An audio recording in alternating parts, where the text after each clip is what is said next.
According to my computer, it is 6:30, and I would like to call to order the meeting of the Select Board for Monday, June 5th. Roll call vote.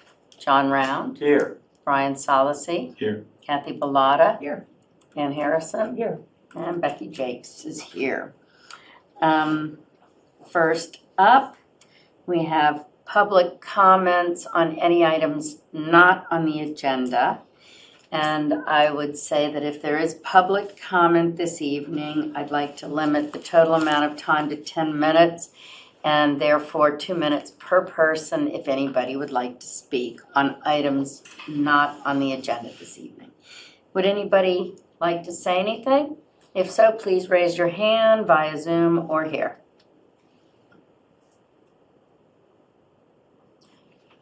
Okay, nothing. So the chairman's report and action items. Looking over action items,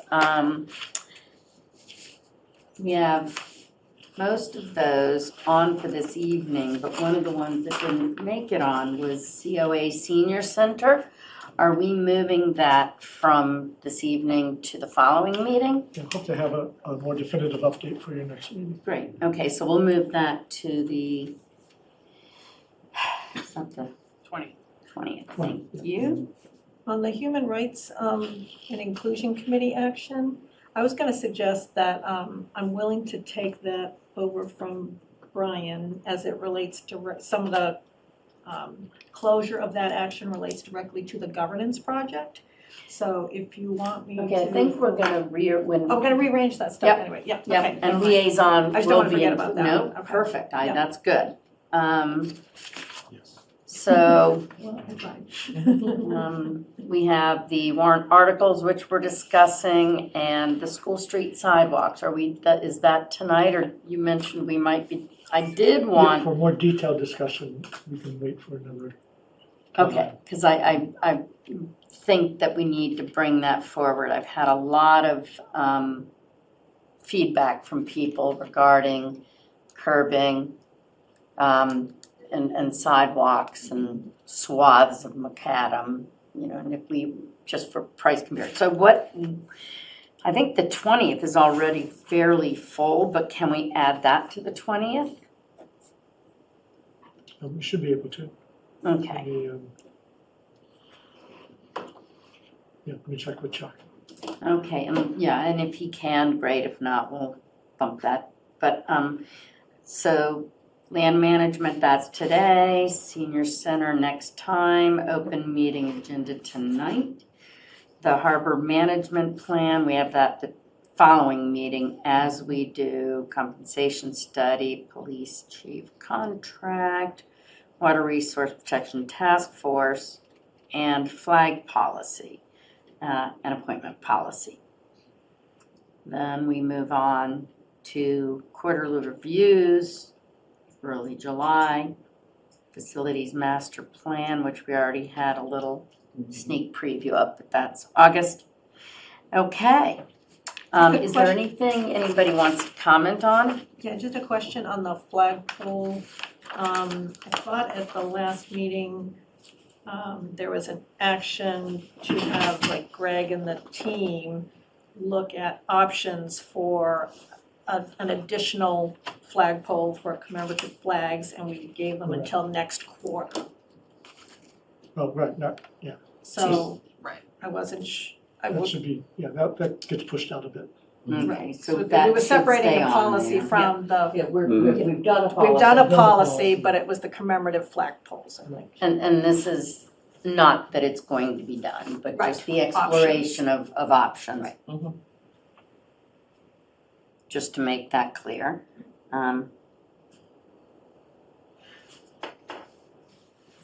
To everybody. Okay, anything else on the select board action items? Okay. Next on the agenda, we have board reorganization. And I thought we might save the liaison changes for liaison updates, if that makes sense to everybody. Or would you rather do the changes after the board reorganization?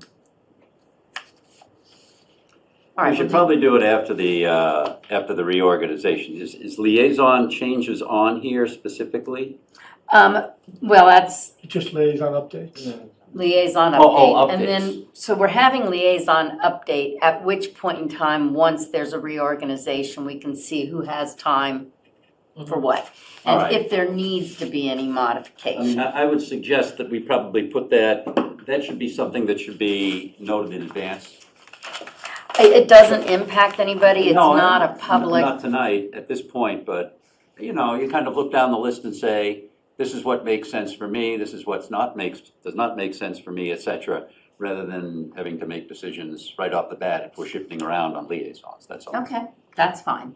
I would say, if anything, if somebody feels that they don't have time at this point in time to do something, they can certainly ask someone to swap out, or if there's a better fit. So we can Yeah. do a little of that today, but yes, I don't think, it's a good idea, John, to give it a little time as Yeah. well. I would want to look at the list and say what's making sense. Okay, good.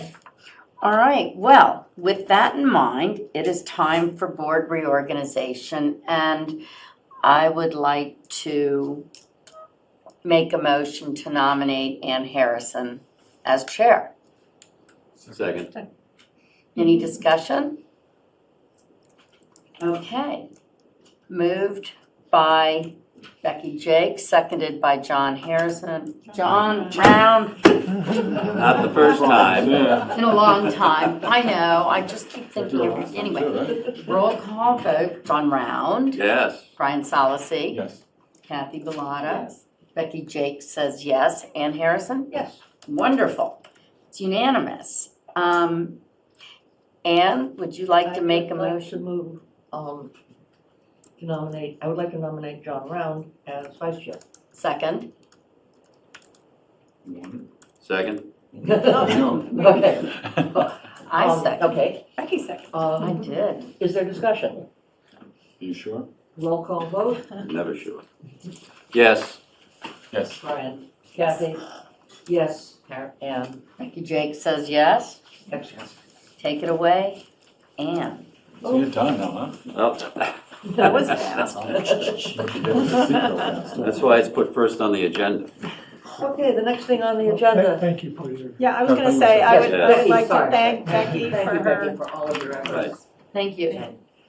And I would like to just quickly state that I'm very fortunate to have had the privilege to act as chair for the town. It has been a fascinating journey, and I've learned a lot in many ways. Most importantly, that the vast majority of people in town are so supportive, helpful, involved, and it's been a real honor to do this. And I know that you will be exponentially better at it than I, so Thank Have you at. very much. It's been wonderful serving under you. Thank you. And now can we go to the Boy Scout at a little bit? you're fine, Okay, you're fine. yes. The Eagle Scout project presentation. Is there someone here for that? Yeah, we have Ian online. Ah, okay, hi, There he is. great. Ian, unmute yourself and tell us what you're doing. Can I also share my screen as a presentation, like a slides presentation? Yep.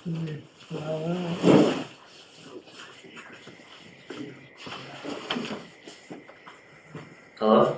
Yeah, It's, get in there. we're working on the share screen thing. Alright. In the meantime, while that's happening, I'm going to introduce myself. Hi, my name is Ian Carlin.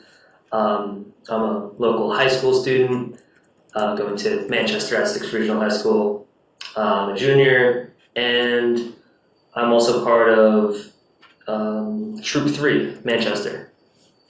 the local Boy Scouts troop, and I am a Life Scout, so that is the rank right before Eagle. So I'm working towards my Eagle. Okay. Can you, Yeah, you should be able to share.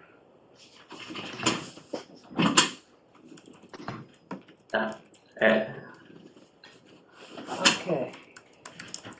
this is what I've already said. So, my project is to build a kayak rack, just like the one shown on the screen. This one is one that is currently at Tux Point. I'm going to build the exact same model.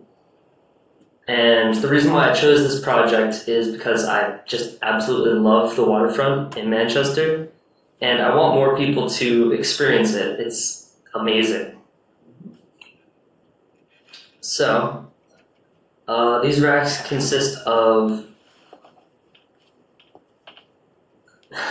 a ton of 4x4 beams, 16 to be exact, 8-foot 4x4 beams, held together by a bunch of bolts, a bunch of nuts, washers, and the total kind of works out to $389.60, but there is a possibility that the harbor master, Byron Pike, he's the one who gave me the idea, actually. It's pretty awesome.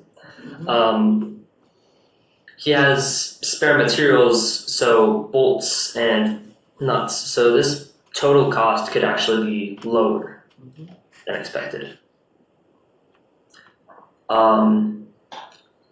So these racks would be able to, these racks would basically add to the list of racks that the town already rents out to people for $100 a year. And so, I made this graph to show the return on investment that this rack would bring. So, the first year, well, it's a rack with 12 spots, $100 to reserve a spot. So, minus the cost of materials, the first year would return about $800, a little bit more than $800. And then each year after that, the rack would, in an ideal scenario where all the slots get filled up, which they probably will, there's a high demand, it will return $1,200 per year. It will pay itself back almost double within the first year, and then it'll keep paying itself back by magnitudes years after that. So, me and Bob and Pike have discussed two potential locations for this kayak rack. It could either go here, next to pre-existing racks. This is behind Manchester Town Hall. And this is actually what started the idea for the project in the first place. People have stored their kayaks in the past, or other small boats, on the lawn here. And yeah, I mean, that just shows there's a demand for it, and we don't want people kind of like damaging their boats on the lawn or killing all the grass. And yeah, so the rack could go right here, or it could go over here by the boat ramp, kind of on this large gravel unoccupied space. And I thought that I'd leave it up to you, the select board, to choose. But we'll come back to that in a second. Oh, never mind. Yeah, presentation over.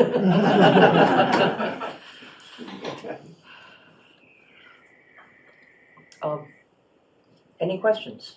John? Yeah, good. I think this is a good idea, and if the Bion says we need it, that you definitely need it then. And when would this rack be built? You've got a return. Is that going to kick in this summer, or is that starting next summer, or when? This will kick in this summer. I fully intend to have this done by like late to mid next month. Okay, in about a month or so. And Yeah. are you requesting funds from us, or does Bion have some funds in a miscellaneous category that he can probably help you with? I'm requesting either funds from you, the town, or requesting the authorization for other funds to be used, maybe the authorization for the funds that Bion has access to be used. Okay, good. I think it's a good idea, and I think it's a good project, and I wish you well on this and your work toward the Eagle. I was at the Court of Honor last night when 3 of your colleagues received the Eagle Award. Thanks, and Lives less. thanks for having me. Could I interrupt just to ask Greg what the process would be to use town funds to, or harbor funds to build this rack? So, a couple of options. Mine does have maintenance dollars that could be used. You do have a donations account that has funds in it that you could also use. There are some dollars in the town hall capital fund that could be used. I think those are your 3 choices. Obviously, it's not large amounts of money, but either of those 3 options are perfectly fine. Where do the revenues from the racks go? They go to the water fund. Okay. Thank you. Sorry, Brian. Yeah, sure. No, I think it's a great idea. I would let, rather than us weigh in on where it goes, I think Bion should be the deciding factors where the racks go and where the money comes from. We can make that decision. But I think it's a great idea. Yes, just one question. So I absolutely support the project. I think it's great. We definitely need more racks. The 2 options that are here, the one on the top in the red circle next to the other racks, how close is that to the memorial benches that are there? I just wouldn't want them to crowd the benches. Because I'm there literally every day, and a lot of people walk their dogs there. They sit by the water, and I just want to make sure it wouldn't be too close. That's a valid concern. I think that's the memorial bench right there where my mouse is, right here. Like these 2. Yeah, there are 2. Yeah. If it were right here, I'd say that would be a good 20 meters away. Would that be too close? Nope. I just wanted to make sure there was enough space there for people to, walk around the benches. There's a lot of walkers like right there, and I think it's a great location right next to the other one, so that's great. And I agree with my preference would be to fund it through whatever avenue would receive the benefit. I think it's appropriate. Thank you. That's it. Hi, Ann, thank you very much. I've seen the one down at Tux, and yes, there evidently is a big need for more. We're having more and more extreme high tides, and is there anything which would anchor it to the ground? Yes.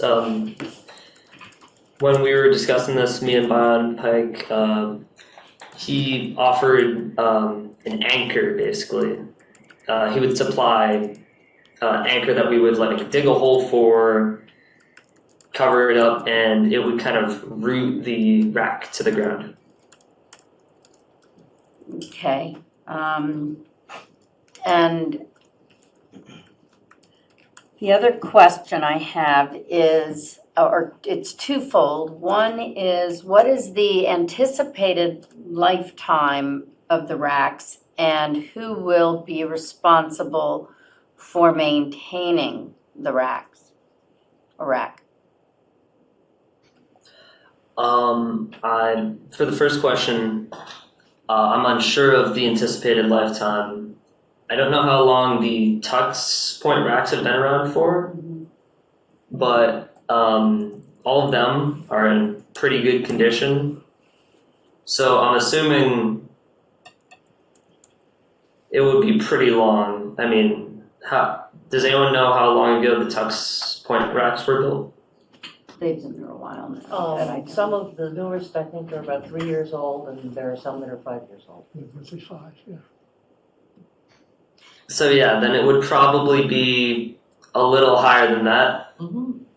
And then, And you're using the same materials, is that right? yes. What was the second question? The other was, who'll be maintaining them? I was hoping to pass the maintaining to whoever already maintains the racks at Tux. Do we know who does that? So again, that'd be the harbor. Harbor does that. Okay, and just, is this pressure-treated wood that you're using? And the reason I'm asking is just, the ones at Tux are set back a little bit farther. This is right on the water. Is there any concern with the chemicals in the wood leaching out? Do we have any understanding of that? So I talked to the Conservation Commission a little before this, I'd say a week ago, and they shared the same concerns. So me and Bion discussed it, and he let me know that there is a certain type of wood, certain type of pressure-treated wood that we are going to use that doesn't leach toxic chemicals or any harmful chemicals, and it also is safe to the touch. It's the same type of pressure-treated wood that would be used in a playground. So, no, it would not leach. Wonderful. Thank you, Ian, very much. I'm glad you already anticipated that. And would just say, wonderfully thought out. Thank you very much. Is there further discussion? Thank you so much for having me. I would entertain a motion to endorse the project, fund it from the waterways, from Bion's maintenance fund, and leave it to Bion to cite the project. So moved. Second. Any further discussion? I would just clarify, if I may, a friendly amendment that move to approve Ian Carlin's Yes. Eagle Scout project. Thank you, thank you. I got that from her. Ready for the vote? John? Yes. Brian? Yes. Kathy? Yes. Becky? Yes. Yes. Okay. Thank you very much, Ian. Round of applause, Ian. Good luck.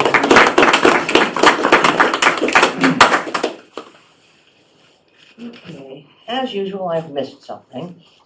That was my miss. Going from the reorganization, we need to nominate a newspaper and and an alternate to be the official newspapers for public notices for town. And the Cricket has been our regular, and the Gloucester Daily Times is an alternate. Is there a motion? I move that the select board designate the Cricket and the Gloucester Daily Times as the alternate official newspapers for public notices for the town. Second. Discussion? John? Yes. Brian? Yes. Kathy? Yes. Yes. Yes. Okay.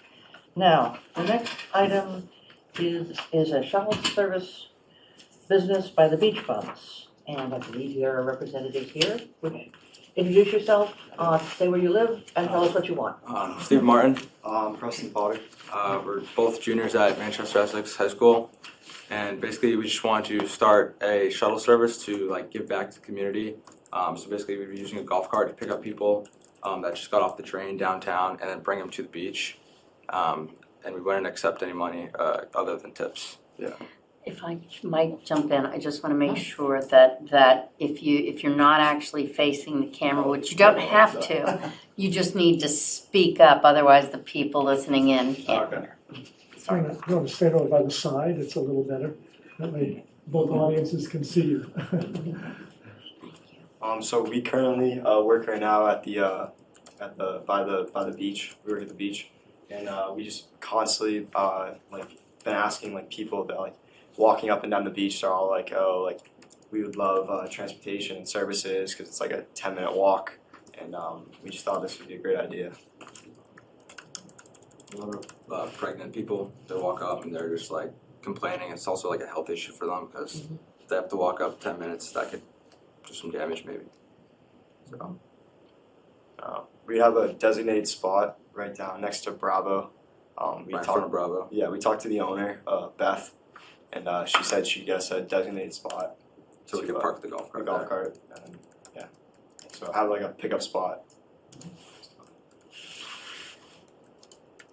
Question? Yeah. So where would this vehicle come from? Do you own it already, or We're going to purchase it. you wanna purchase a vehicle? Yeah. Okay. And it's one of those golf carts that I see running around Florida. How many seats, How many seats? Six-seater. including driver? Yes.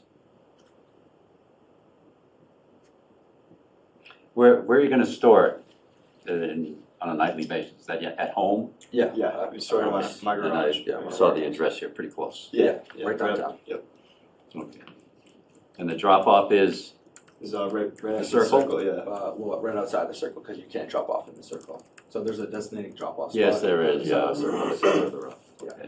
and these are the only two places? Yeah, we wouldn't be just pulling over to the It's side. not like picking you're gonna everyone make a up. Yeah, local that's deal, what it's they're stopping on there and it's stopping Yeah, at Bravo yes, and sir. that's it. But also being driven to your homes, which is where? I'm sorry? North Street. North Street. North Street. I've got a couple of questions. And, first and foremost is picking up at the beach. Okay, you said there's a designated spot there, but that's also pick up for vehicles as well. And when people are coming off the beach at the end of the day, how many people are we planning on waiting for a ride? And how is that gonna impact the other traffic? I mean, it's a great idea. I applaud it. I've thought about this for a lot of years myself. I was thinking of school bus boat deck, knock out the windows. But then in thinking through the whole process, we're concerned about, if you remember what last Sunday looked like on Memorial Day weekend, right? The traffic was backed all the way down, up to Masconomo Street. And you've got a golf cart full of people there, and you have people waiting for you at the other end, maybe to get off. There are a lot of concerns that I have, and I'm just trying to process everything. But the big thing is how many people, if you say, we've seen what the train looks like, the platform when people are waiting for the train to come. And I'm just concerned about that. And then if we do have, and we hoped we're gonna have more than one Sunday like we did last week. And that, I know that I turned around. I was gonna try to spin the beach just to check it out. And I turned around, I couldn't make it up there. So now you're gonna be sitting there with a golf cart. And now you got people saying, well, can't you just shoot up the side? Can't you do this? Can't you do that? These are some of the things that I'm concerned about. So, we have to think the whole process, I guess, is what it amounts to. The golf cart it's like a vehicle basically. It's street legal. We wouldn't disobey the traffic laws. We'd wait our place in line. I would never know you're part of the So it really shouldn't be too much of an issue with traffic because we'd just be another car basically. Yeah. We're gonna look at the train schedule every day and figure out what times the trains arrives at the station, so we can have someone to pick us up, or we pick people up and then loop around maybe in another people. We come back down and get more people if you want. Mm-hmm. So this would be more of picking up people, not driving them back down. Obviously, there'll be people that need rides back. Question, so you plan to purchase the vehicle yourselves, or are your parents purchasing? Our parents.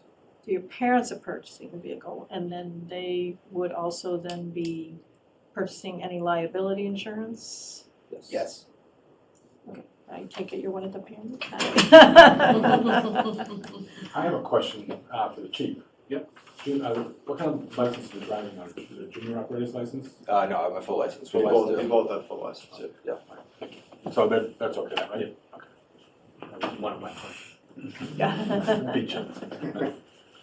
Greg, were you able to get in touch with town council? I did get in touch with them this afternoon. They want to do a little more homework. So that the question that we're trying to answer, so there's state law regarding livery services. And whether or not this qualifies is a question. And so under state law, I believe the minimum age is 21 for livery. But, so the question is, if this qualifies as a livery service, then we have that challenge. And so I haven't heard back from them yet on that question. I don't know if you were able to do any research on your own on that, but I'm still waiting to hear back. I just don't know if it has to do with if you're charging for the service. Right, I think so- that, So state law does specify that you're charging, and Right. so is this a workaround So- or not? If you're like, if you're working off like tips and stuff, if. it's Right, not so like that's, service fee. so that was the question I posed to them, is accepting tips a workaround, or is it really one and the same? Right. So I don't have an answer to that yet. yeah, I spoke to, insurance companies and stuff, and they're not involved in that process, so they're just insuring the vehicle and the driver, so, I'm not sure on that either. Yeah. Well, I'm sorry, go ahead. part of what I had read was that when you're doing a situation like this, that your supervisor has to be 21 years or older. And the drivers can be 16-year-old licensed drivers. However, what it doesn't stipulate is, does the 21-year-old have to be with the driver? And that's because that's where part of my concern would come in, is we just don't have enough clarification, I don't think. Is your question what constitutes supervision? Exactly. So that might be if we haven't specifically asked that question of town council, that might be. If that's But- 16 or 18? It was 16 for the driver, 21 for supervisor, and just for decorum's sake, and I apologize not going through you, but all discussion is supposed to go through the chair. So sorry, I that's recognize just, Becky. thank you. But it was also, in terms of the paperwork and a proof of insurance for liability, we would have to have some sort of liability insurance proof before we could even go forward with this.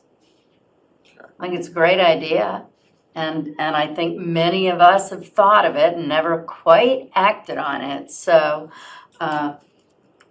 kudos to you two for coming up with this. But for everybody's safety, we have to make sure that we're all abiding by state guidelines first, is my feeling. Thank you. Any further? I did have one more question. There seemed to be two parts to the business. One was the bringing of people to the beach, but then there was also the rental of the equipment. We haven't really discussed that.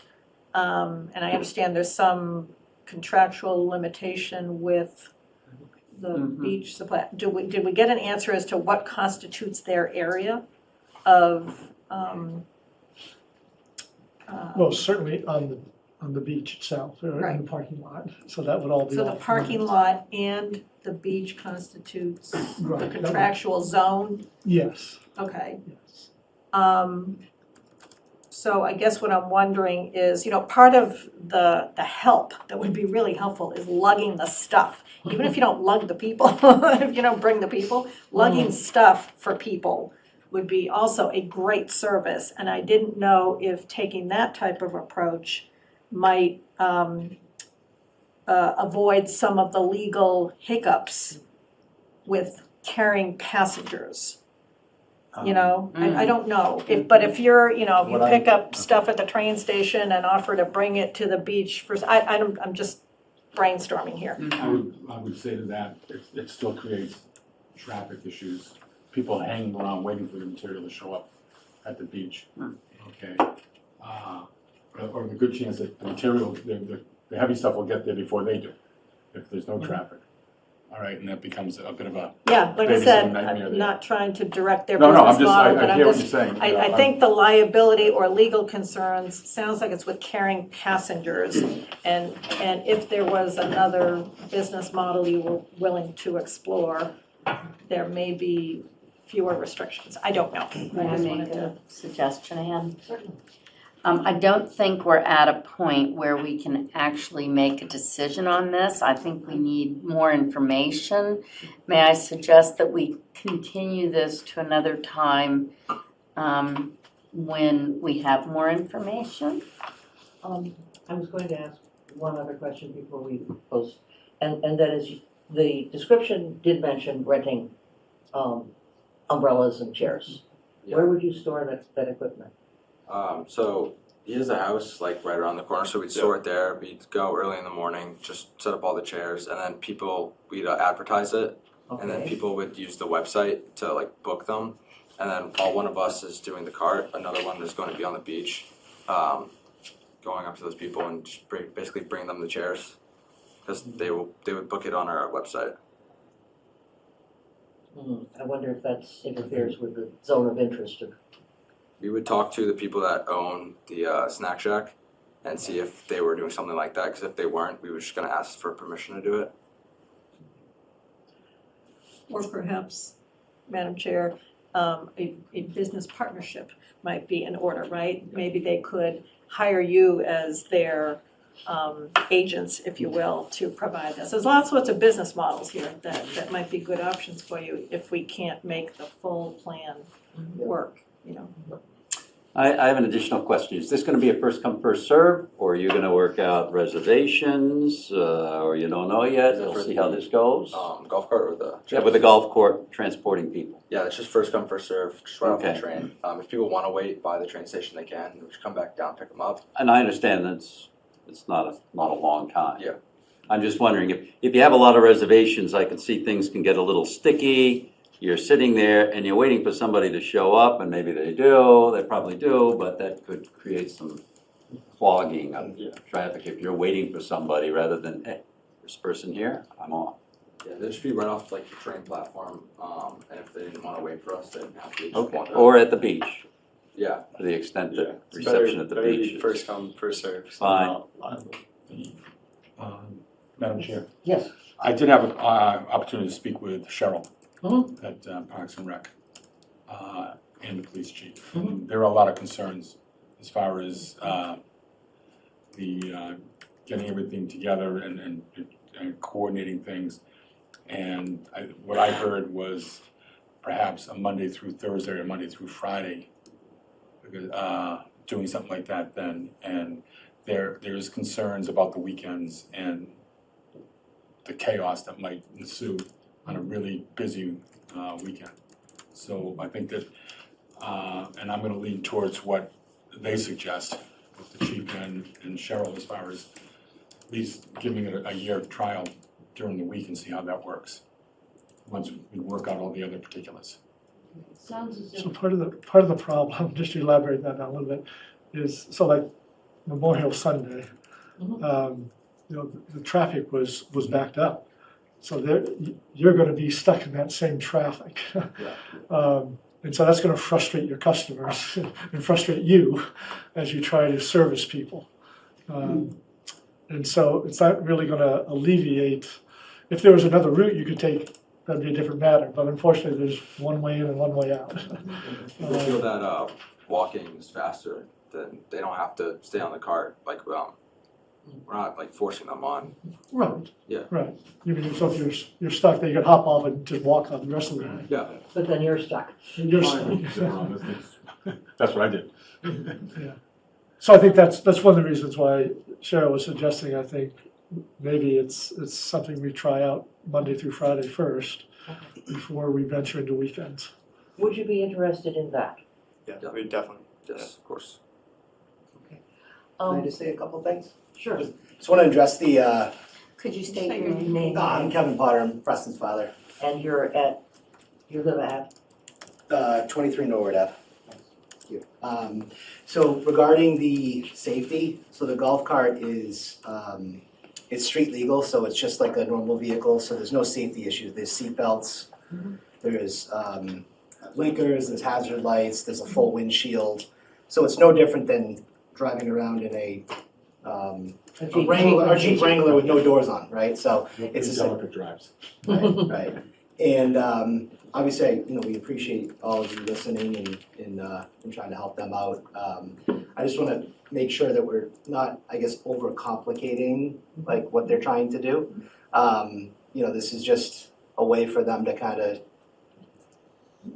help people in town and maybe make a little bit of money on the side. So I think that they would be open to that. But when it comes to the pickup and drop off, one of the things that they didn't mention is that they're going to have walkie-talkies. So one of them could be up at the beach circle asking people if they want to ride, and the other one's downtown. They fly up, they pick somebody up, and they go down. So I don't necessarily think that the golf cart's going to be sitting there at the circle, clogging traffic or anything like It that. might alleviate some of that. Yeah, might help alleviate some of that too. So,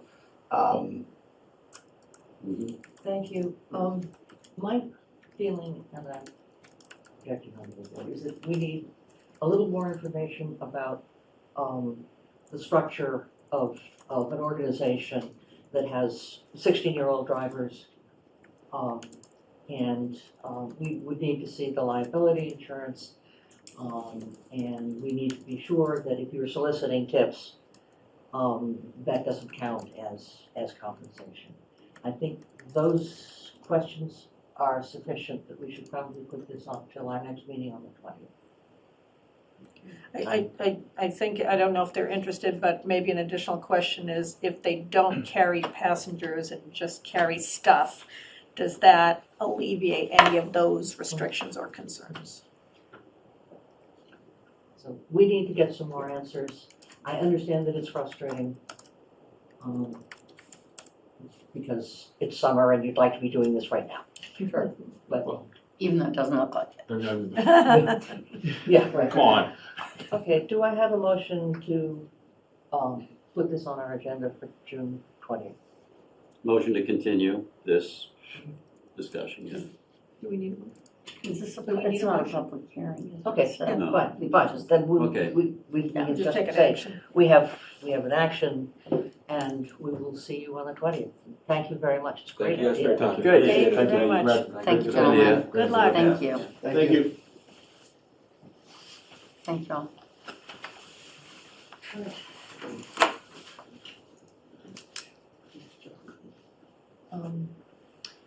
Next up is the downtown improvement planning projects discussion.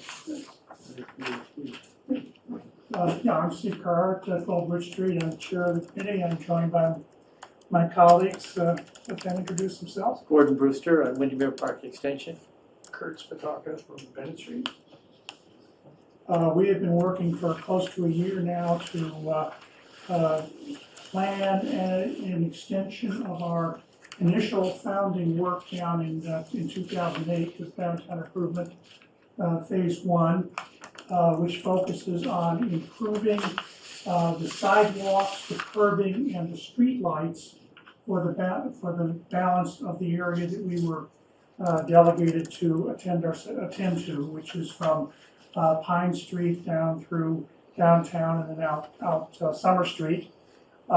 If we look closely at the sidewalks and the curbing and the street lights, we find that the sidewalks in many parts of that area are cobbled together and haphazardly repaired. Bituminous sidewalks, there are areas, for instance, down on Beach Street, where there are no curbs or very, very minimal curbing.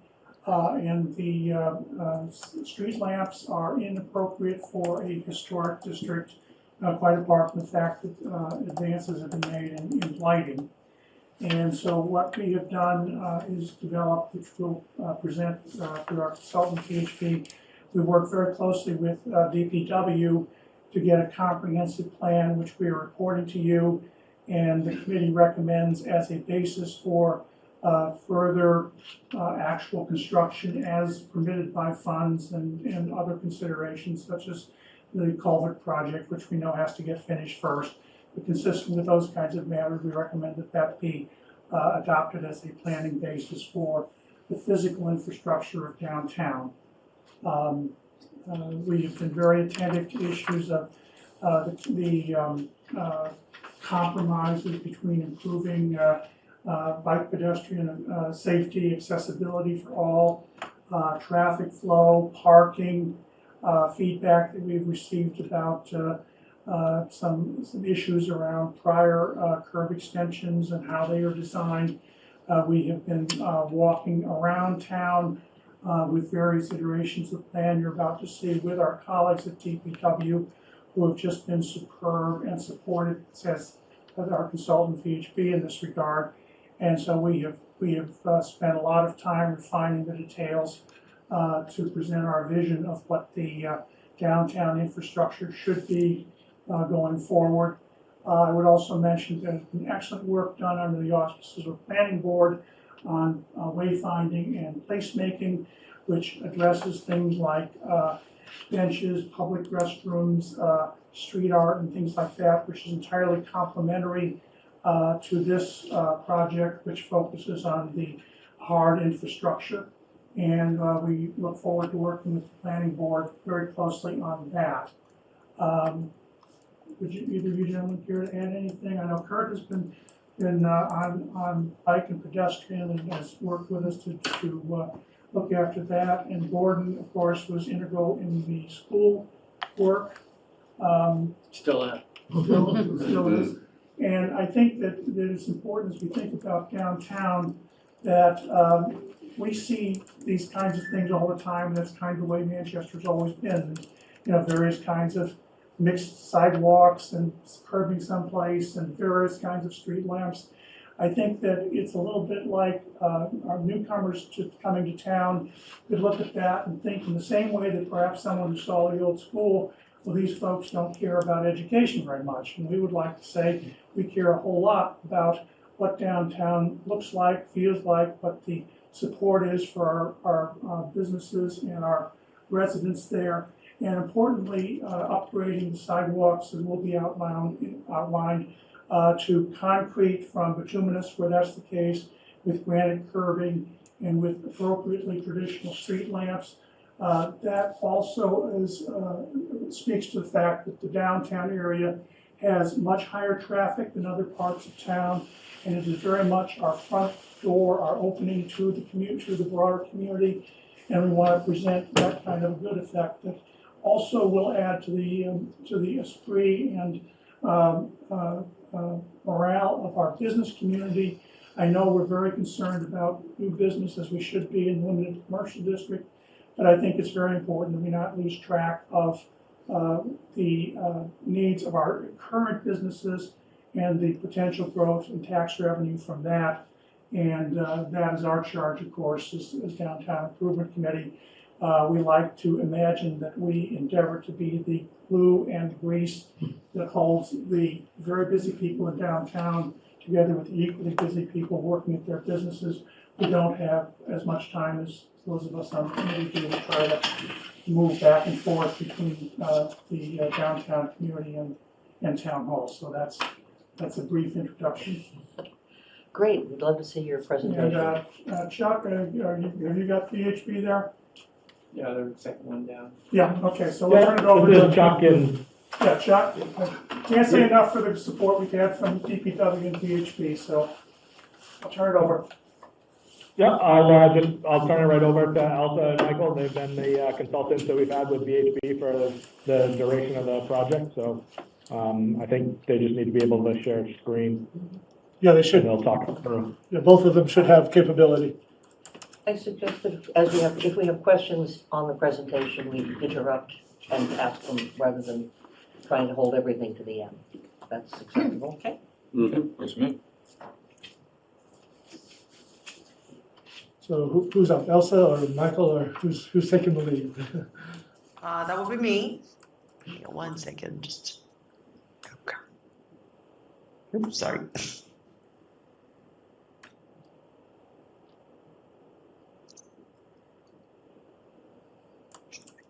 Sorry, 1 second. Just.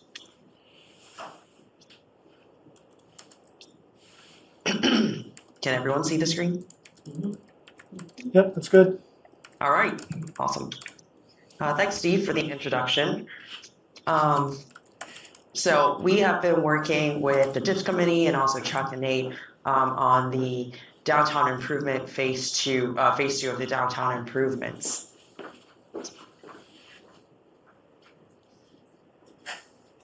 Okay, sorry. So just kind of want to go over the project limits for phase two. Phase two includes Central Street from Pine Street to Town Hall, School Street. On Union Street, it goes from Town Hall to School Street, Town Hall, School Street to Beach Street from MBTA track to Tappan Street, and then Summer Street is from the end of phase one, whereas it's around 23 Summer Street to C Street at Washington Street intersection.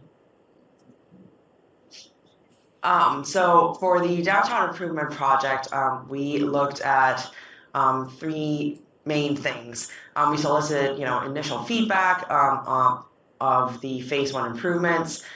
Second task that we did was to identify the existing conditions of our project limits, and then based on the feedback from the DIPS committee, we had kind of developed the concept plan for the phase two portion of the project. So based on initial feedback, we wanted to extend what the phase one improvements had done, and also to retain existing parking count, to improve safety and connectivity, to improve aesthetics, and also use durable materials for our phase two of the project. To identify existing conditions, we had conducted a site visit with the DIPS committee and also a DPW to understand, existing sidewalk conditions, any gaps in pedestrian connectivity, where the desire lines are for peds and bikes, the existing street lighting that's out there, and also, what was used under phase one, some of the streetscape amenities that's out there currently, and also looking at the on-street parking and also the current restrictions within the area. And then after that, understanding the existing conditions and incorporating feedback from DIPS committee, we developed the concept plan for the phase two, which included roadway, streetscape, and mobility improvements. So this is kind of just to go over some of the existing issues that we found based on our site walk. This is the portion of Central Street, right to left, 1, 2, and 3. Elm Street. At Elm Street, there was, based on our site visit, there were some pedestrian safety here that were concerns for pedestrian safety. Mainly is the parking that are too close to the crosswalk right here. So that was a safety concern here. And then where 2 and 3 are, there's accessibility and pedestrian safety issues. There's also a lack of pedestrian connectivity. So between Elm Street and Pine Street, there are no crossings in between these two roads. So it's kind of a long stretch of roadway where people can't cross from one side of the street to the other side safely. And lastly, and then you can also see in the picture in the middle there's also a pinch point within the sidewalk. So accessibility is an issue along this the stretch of the road. And then lastly, for utility, as you can see on the bottom right-hand corner there's a picture of the utility pole with the cable wires as well. So undergrounding the utilities for aesthetics, that will be for this section of the roadway. And then moving down to Union Street, once again from right to left, the first issue that you see, if you can look at the picture on the right side, you can see the bus kind of hovering over the center line due to the parking that's allowed in that section of Union Street. So this is a safety concern, for potential crashes, head-on crashes here. And then second is the bump out that's in front of the library. It kind of creates an awkward curb line here. Based on our understanding, there used to be a tree here, and then it since has been removed. So we can definitely improve this to make it a more straight line curb line here. And then third is the crosswalk that's right in front of the library as well. As you can see here, there are no curb ramps here, so accessibility is an issue as far as at this crossing. Moving along to Beach Street, during our site walk, it was identified that there was some wayfinding, a pedestrian connectivity issue from the MBTA parking over there on the north side where it's labeled number 1. Number 2 is the fencing. As you can see from the picture on the left, the fence is pretty antiquated, pretty old there. And then the third is right in front of Captain Dusty's Ice Cream and also the baseball park. There was, during the summertime especially, it's our understanding that there are long lines for the ice cream, and also, the baseball park is also heavily used as well. So improving safety at this location would be ideal. And then lastly here, right at Tappan Street, once again, the crosswalk showing on the picture on the right is not accessible. It kind of runs into the curb, and there was no ramps for accessibility. And then along Summer Street, the intersection at Washington at C Street, there's safety concerns here. There's some sightline issues, crossing maneuver from C Street to Washington Street as well. And then there are no formalized parking here, even though there are two-hour parking along this stretch of the road. It's not very welcoming. There's no formalized parking. And there's probably also lack of wayfinding. So while this is kind of close to downtown area, it's not fully utilized in this location. And lastly is the guardrail that's along where 2 is. It's also not up to current standards as well. So the extent of improvements under phase 2, based on our feedback and discussion with the DIPS committee, mainly, we want to improve pedestrian and striping along the project limits, to upgrade sidewalks, to cement concrete, upgrade all pedestrian curb ramps so that they're ADA compliant. However, we want to keep curb line as is, so unless really needed, there's no significant roadway reconstruction here, and also striping and signage for crosswalks and to better define parking as well. Once again, for curb and parking modifications, we want to reconstruct curb lines to improve pedestrian safety and limit it to sidewalk, wheelchair, and striping and signage mentioned above. So for improvements, as Steve had kind of mentioned earlier already, study area-wide, we are looking at doing new sidewalks, curbing reset. We're upgrading all the pedestrian and street lights along the project limits.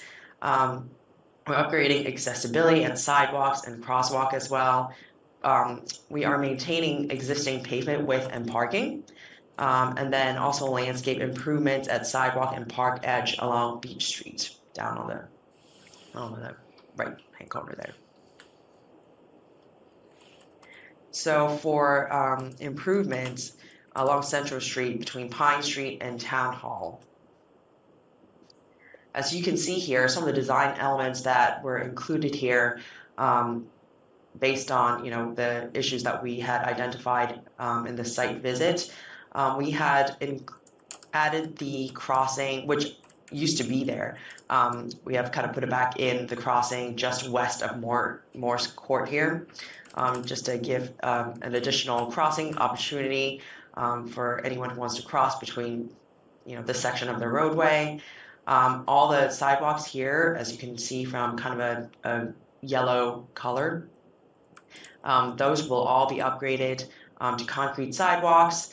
And the curb ramps at all the crosswalks here, you can see, are provided with curb ramps and to meet current ADA standards. The roadway also, I don't know if you can actually see very easily here, but the roadway shifts slightly to the north a little bit to alleviate the pinch point, so that we can kind of provide a minimum width of for the sidewalk needed, where I had shown earlier where the pinch point issue was. Question? And then also, yep. Hi, sorry. This is Kathy Bellata. I have a question on where exactly did you see the pinch point? Because I was looking at both slides and trying to see the difference, and I'm not. I walk this all the time, so Where's Yeah, the that? pinch point is where, I think just west of the parking lot, where it says private, just west of there. That's kind of where the pinch point is. So just to the left of that ornamental light pole, that's Okay. on there. Yep, That's where the okay. pinch point is. All right, and then So- thank you, and then my other question is, so the crosswalk that is down by Elm, Yes. and, you know, you mentioned, the one that goes across Central, right at Elm, in front of Town Hall. That's a really dangerous, crosswalk. When you're standing on the side where the, Realtor is, and you're looking to cross Central to get to Town Hall, because of the parking, it's a horrible blind spot. And I saw that you mentioned that on a prior slide, and I didn't know if the team had come up with any options. Yeah, so initially we had kind of looked at putting curb extensions at this location, but this also is a location where it's part of the culvert project. So this actually is included as part of the improvements that's at this location as part of that. But I'm trying to understand what the improvement actually is, because based on what I'm seeing, the crosswalk is in the same bad place. So I'm trying to understand what is improved. It's really dangerous, and I cross it multiple times a day. So this is Chuck. DPW is coordinating the culvert project, which we are right now anticipating will go in front of this improvements project. So the traffic engineer for that consultant is looking at this and has proposed a different layout.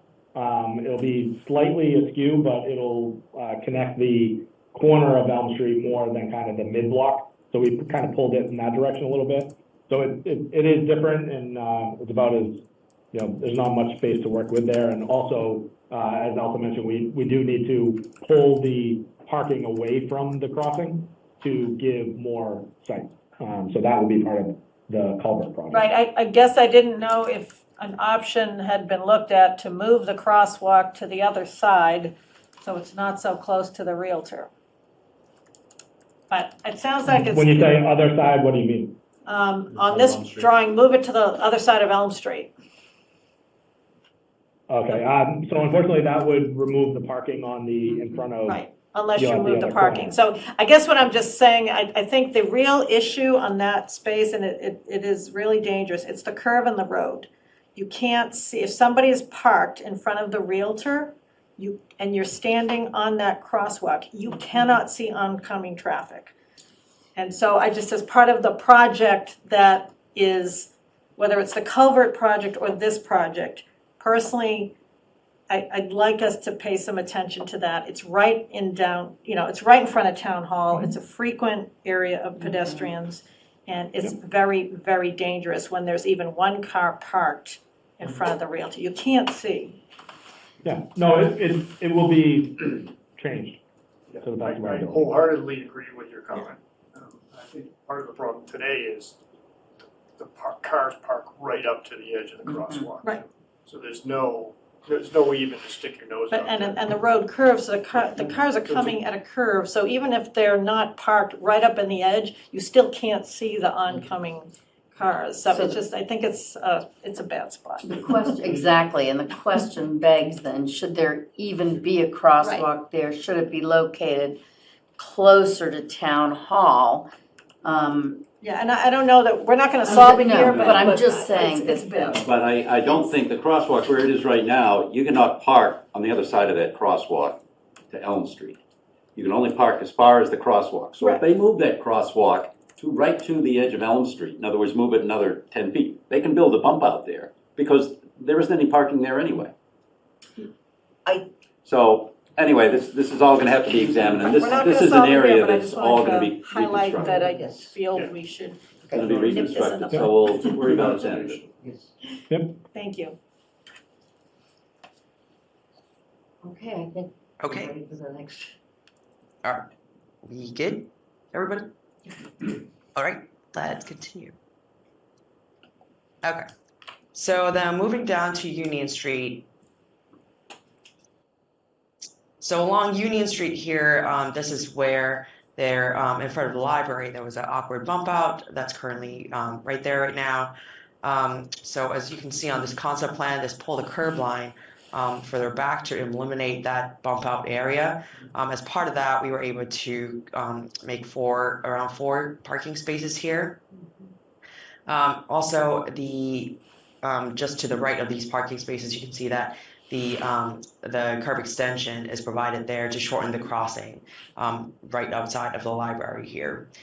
Same thing, all the sidewalks will be upgraded to concrete sidewalks.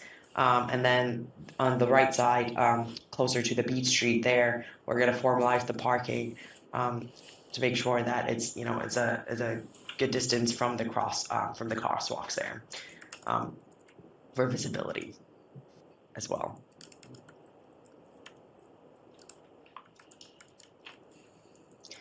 So this is kind of a street view of what it would look like. On the left of the existing addition, you can see the bump out over there. The crossing where is not ADA compliant. What it would look like in the future would be concrete sidewalks with accessible ramps and as well as a crossing here as well. And the spaces that I had mentioned earlier on the left side of the road. Can I ask a question on this slide? Yep. Just the crosswalk here looks different than in some of the prior, what's the, these aren't pavers, right? This is just painting? So these are these are just pavers right now. It depends on what you ended up choosing to as part of the design for your crossing. So there have been talks, different types of crossings, in the downtown area maybe. So that would be, during the design phase, you can. So we could do just like refine. painting rather than pavers though, because Right. pavers have their own issues with Right. safety. Correct. Thank you.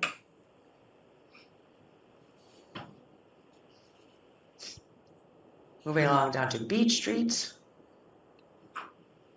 So along Beach Street here, the fencing along the south side there, that would be upgraded. All the sidewalk will be concrete, new concrete sidewalks, also with a grass or paver buffer, which right now there is a grass strip between the sidewalk and the parking right now. So either maintaining that or making that as a paver buffer there. Also included curb extensions to increase visibility of pedestrians at the crossing just across from the Captain Dusty. So that here would be a raised intersection to kind of do some traffic calming here to slow down some of the speeds at this location. And then at Tappan Street, it'll be a crosswalk with ADA accessible ramps provided as well. So this kind of view of what it would look like.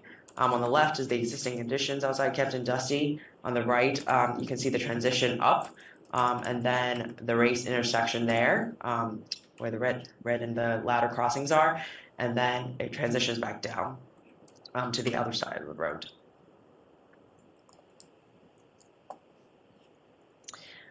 This, as part of Beach Street as well, there was an issue brought up just outside the post office.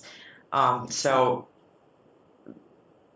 the radius here on the left side under existing condition, it seems like it was too much here, where people were having trouble backing into the spot. So as part of this project, added in later that to reduce some of that radius. I don't know if you can see the big difference here, but the proposed condition on the right, you can kind of see it kind of cut kind of where the middle of the car is, versus on the left, it's like kind of wrapping around to the outside of the car. So that would be also part of the improvements here. And then moving down to Summer Street. So Summer Street here, as you can see earlier, the guardrail here is very old and antiquated, and also not up to current standards as well. So this guardrail here will be upgraded, crash-rated rail for safety. We're also going to formalize the parking areas along this section of Summer Street so that it's more inviting, and also with improved wayfinding, additional parking spaces here can be used as part of the downtown parking as well. Also along this portion, we'll also put utilities underground as well. So this is the street view of what it would look like. On the left side, existing condition. On the right side, it would be proposed. As you can see, the sidewalks will be concrete, formalized parking with parking spaces along here, probably some more wayfinding signs that will point people to this area for additional parking. Ornamental street light as well will be included as part of the project, and also the fence that will be upgraded along this section of the roadway. One thing to note is the intersection of Summer and C Street. That intersection, we had a previous design, so based on our discussion, we'll probably revisit the previous design for the improvements for that intersection. And that is the end of the presentation. I have a question. Yes. Sure. One of the questions I had was about the yellow ADA pad. We currently use sidewalk plows. How do those fare with sidewalk plows? Because they've got the raised bumps on them. That might be a question for Chuck. So I'll handle that one also, but so the idea with this project, as they did in phase one, would be to do a cast iron or an improved, so it wouldn't be the yellow, like kind of plastic hard rubber ones. It would be a more durable product, and so that's what we would be doing. That's what we did in the intersection improvements that we did a couple of years ago at School and Central, as well as the top of Union and Beach. So those are cast iron material that fares pretty good with the sidewalk tractors. Thank you. Other questions?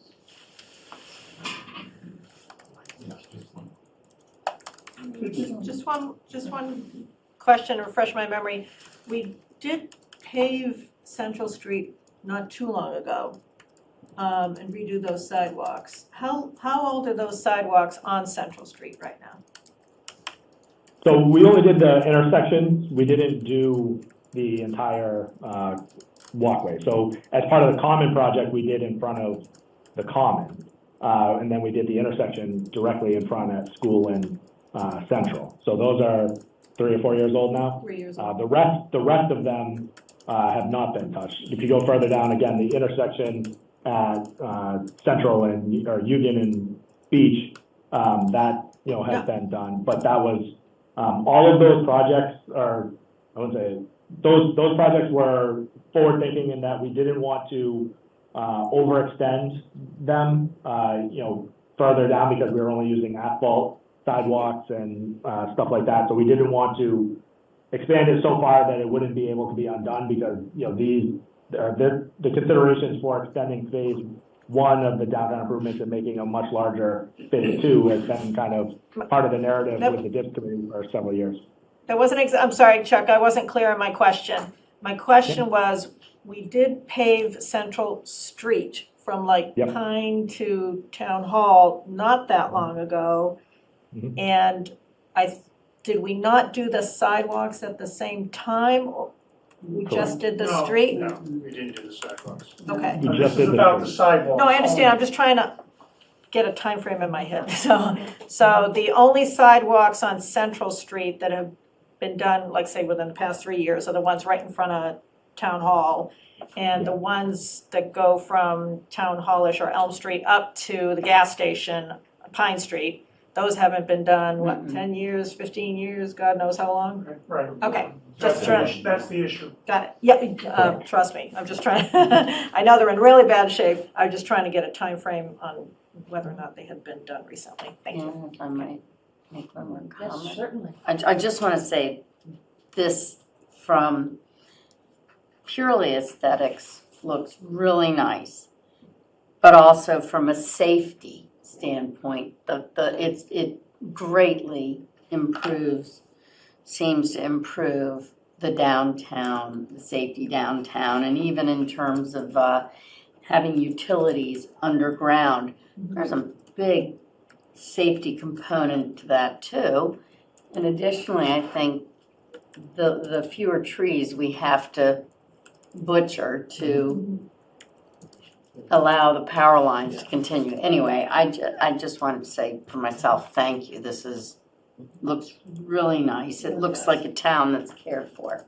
That's the idea, yeah. Yes. One thing I wanted to add too, might not be clearly shown on here, is one thing is having fog lines, not only a center line, but a fog line on the side, to keep like when you drive past Town Hall and all of a sudden the street's so wide, you feel like you can go 45 miles an hour. Yeah. And making the lanes defined the whole way, so that if you're riding a bicycle, there's not enough room for a bike lane the whole way, but some places there's enough room that a bike could be on the side and not be in the traffic. So having defined lanes through town, so that it has a big safety factor there. No, I mean, you don't know what this costs at this point, I know that you're gonna look for funds at some point. Is the timeline for all of this certainly driven by the culvert? In other words, this would all be done, if it's done, it's all gonna be done at one time, and then certainly in any event. No, it's not, in the sense that, I mean, we're hopeful that the culvert, when it is done, will be done on the sidewalk. The sidewalk will be done in conformance with this plan. But this is modular, this can be done in increments. So the committee is ready to be proactive in assisting the town to get grants to the extent that that can be done. But I also think it is a municipal responsibility to look after its downtown in a way that is uplifting and appropriate for the center of town. So we've got to work that out yet in detail. And do we have a priority as far as the modules go? We can set that priority? Yeah, I mean. I'd say the linchpin, if I may, I'd say the linchpin is the culvert itself and how that relates to what we intend to do. Well, We're I working assume that's how closely. I play with the first thing, but then you've got two other looks like 3 other modules. Right, the Beach Street and Summer Street has nothing to do with the culvert project, right? Right. So those could be done if we had available funds, right? Those could be done earlier. So I guess that's what might be interesting to get some feedback from the team is what could be a phased plan look like from a timing standpoint. My two questions are, what are your next steps for, I think you've got some affirmation here, a few suggestions. What are your next steps for introducing this to the town? Well, with your support, we would intend to put that out to some sort of a downtown meeting, whether it's with the chamber or have some kind of a public meeting around it, combined with the wayfinding and placemaking work that has been done in the auspices of the planning board, which does things like public restrooms, benches, street art. It's kind of the aesthetic side of that. So subject. Restrooms, aesthetic wealth. Well, I mean, it's part of downtown. I mean, they use essentially the same geographic area to work on the amenities. So it would seem to me that the logical thing would be to have a downtown renewal kind of presentation to the community at the time that seems appropriate, like maybe fall when everyone's back, for instance. But we would be guided by the board's sense of, we're a creature of the board, so we defer to your guidance of what is appropriate for the broader community, assuming people feel comfortable with this as the roadmap on the hard infrastructure that we're suggesting. Madam Chair, may I speak? I have a question. Sure. So last spring, during Skate by the Sea, there was a table set up, and I think there was some kind of survey going on. Or maybe it wasn't a survey, it was different options of what you'd like to see for restrooms, what you'd like to see for Yes, artwork. Wayfinding. Wayfinding. Have we got any feedback It's on a that. separate project, It's a that's what separate they. But you're not involved with that project at all. Well, we have a very good working relationship with the planning board, and Betsy Ware comes to all our meetings, and we talk all the time. I talk to Ron all the time. So as these projects develop, we're sort of independently, but we're back and forth with each other at the staff level all the time, and they seem to be very complementary. And with that, the Parkland study we did last summer, Yes, we were involved in that also. we haven't got any, Can I say something? Is that okay? Sure. So I'm going to say that design matters. Having spent my whole my career as a project manager in a architectural design firm, design matters. And so what Steve just mentioned is very important here, that we are coordinating. Whatever we do will be done in coordination with what other efforts, be it signage, be it wayfinding, be it whatever it is in the town here. So it's important that when we do go to the public here, that we have a good, solid plan which addresses all the components. Won't be finalized. We're certainly engaging the public to see if we can get opinions and constructive opinions and criticism of where we're going before we finalize the plan. But design, overall design, inclusive of all the components, is vitally important to us. So I have a suggestion as to how this, the next steps.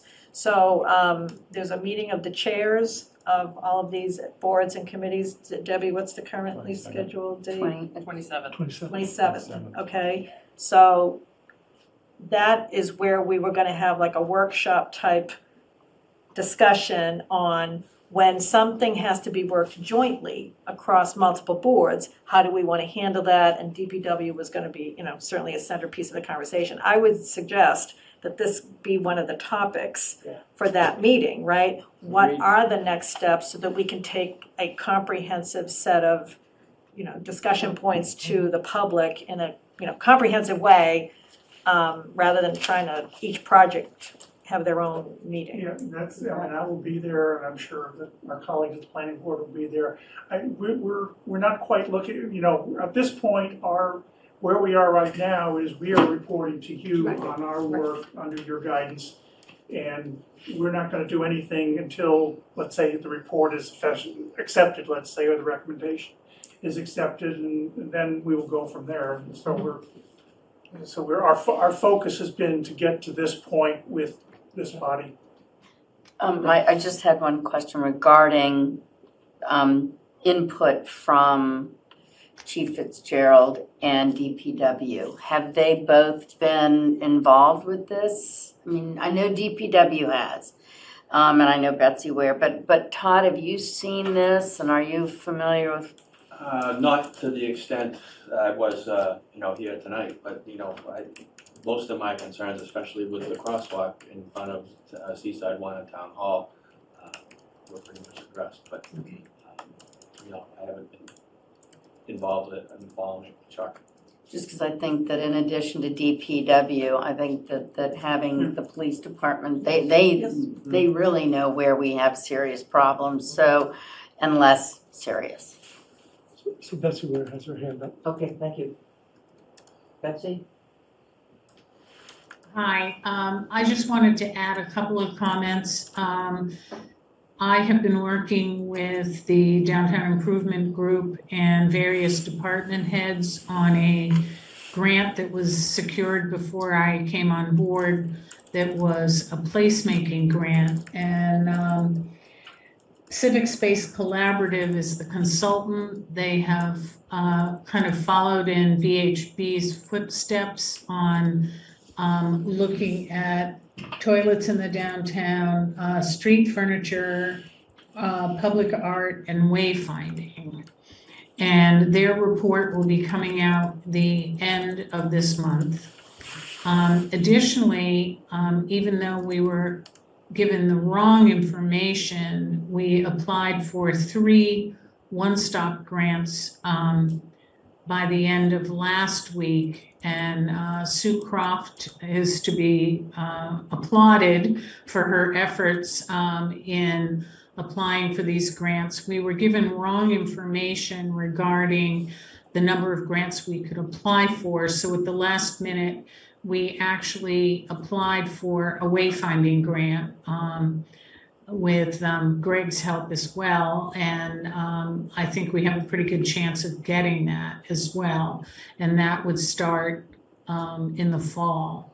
So it seems like there's a couple of things in place to kind of follow all the activity of the VHB study. Thank you. So, you heard our comments. I think if there were serious concerns about anything, you would have heard them. We're not shy. The question that everybody's going to ask when they ask about this is, how many parking spaces do we gain or lose? I would say, Elsa, I would say we gained 3 or 4, that's my guess. That's not 4. That's what it looked like. Yep. There are people on the downtown improvement committee that are keeping a very, very Oh, yeah. watchful. I'm sure of that, but I'd like them to share with us. I should say, Ann, by doing what Kurt talked about, by identifying the drive lanes down through the center of town, we'll better define the parking too. Whereas now it's a little bit willy-nilly, as we all know, in front of the library. Before you make that curve, we'll define it better too. So I think that would be very helpful.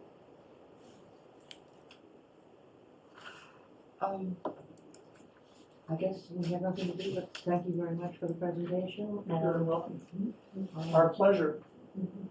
And we will plan to discuss on the 27th the follow-up in conjunction with the work of the planning board. I think that's good. Thank you very much. Good, thank you, thanks. Great job. Thank you all. Yeah, thank you all our friends. Thank you, Todd. VHB. Thank you, everyone. Yep. Thank you.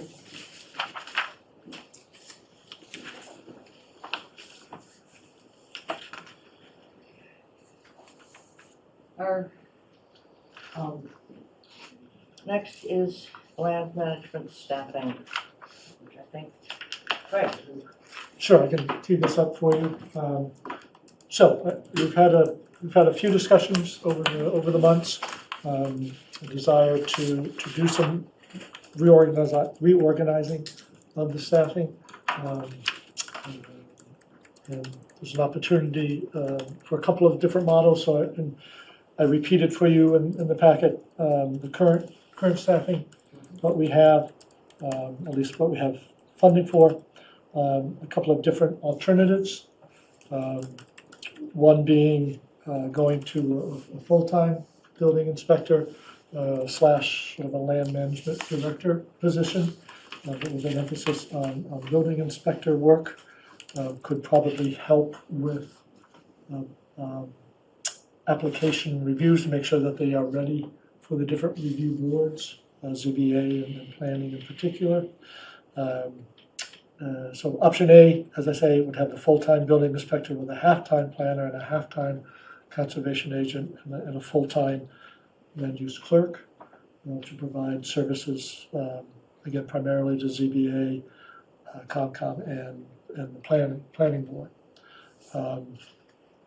Option B sticks with the half-time building inspector and relying on more third-party inspectors for the larger projects that would be paid for by the applicant, and would stick with a full-time, boost the planner position to full-time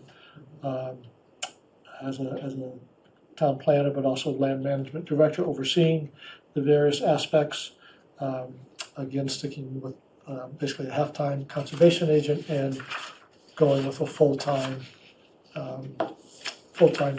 land use clerk, land management clerk.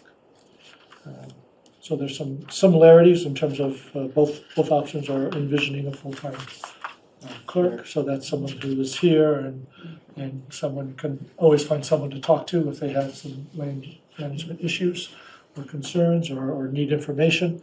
So that rather than the very part-time positions that we currently have. I favor option B. I think that relying on third-party inspections when needed for the larger projects is a cost-effective way to go. And putting that burden on the applicant in terms of the cost, which is something that we can do. And for commercial project, any commercial project over, I think it was 3,200 square feet or 3,500 square feet, 35. can require that. So I think we should take more advantage of that than we have in the past as a way to help supplement our resources in that area. You know, we've been having our interim planners at 23 hours a week, and that's really been a challenge to keep her at that level. There's a lot that she could put in a lot more hours and still not get everything done. So I think it's demonstrated the need for that full-time planner position. There's a lot of issues right now in terms of the planning realm. Obviously, the MBTA, that won't be with us forever, but it's certainly front and center for the next 18 months or so.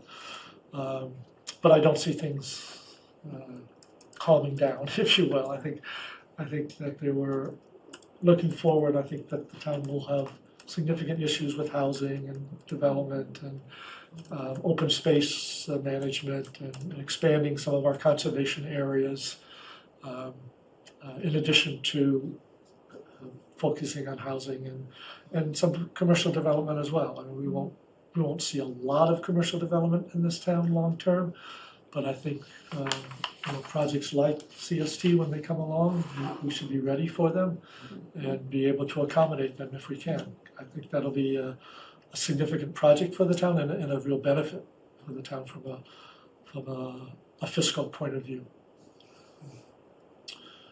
So that's John, comments? Yeah, no, and I saw your suggestion that you like option B.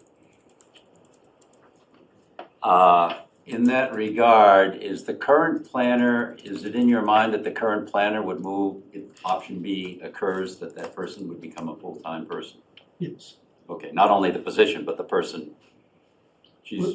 Well, so our interim person could not be full-time. That's my question. So she's limited because of Yes, retirement state deal, Yeah. okay. So as great as it's been to have Betsy, we won't have her forever. No, okay. So going to that route, then we have to find a planner. Right, and that's gonna take a few months, for sure. Sure. Oh, I understand. But I feel that's probably that particular arrangement makes more sense. I think the skill set that a planner has is probably better suited for that position. Right, I agree. rather Our than- skill sets with a building inspector or. Yeah, they're more or outside. narrower. They're more outside and Yeah, it's a narrower focus. construction oriented. Yeah. Yeah, it's definitely, it's a complex area, there's a lot to building codes and enforcement, but it is a narrower focus. Mm-hmm. Right. Ian Harrison impersonation. You have to roll your eyes up too. What I've discovered with you is if you take that deep breath, you have to think of what you're about to say as opposed to just Very blurting things good, out. Brian. I have heard, sitting on the ZBA for going on 4 years now, I've heard time and time again, the building inspector or lack of a building inspector. All right. And I think some of the problems that we've had in the past have been due to the part-time nature of a building inspector. So having said that, if I had my druthers, it would be a full-time building inspector.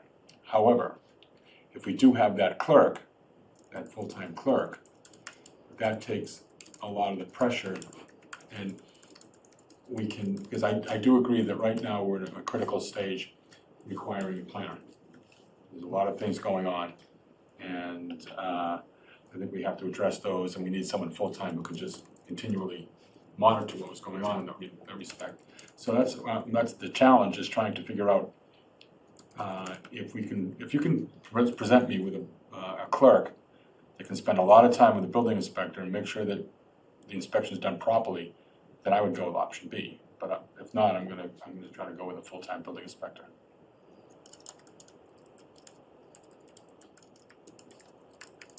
Yes, I don't know. Is the intention that the clerk would be somebody who would be able to answer questions as people are putting together projects?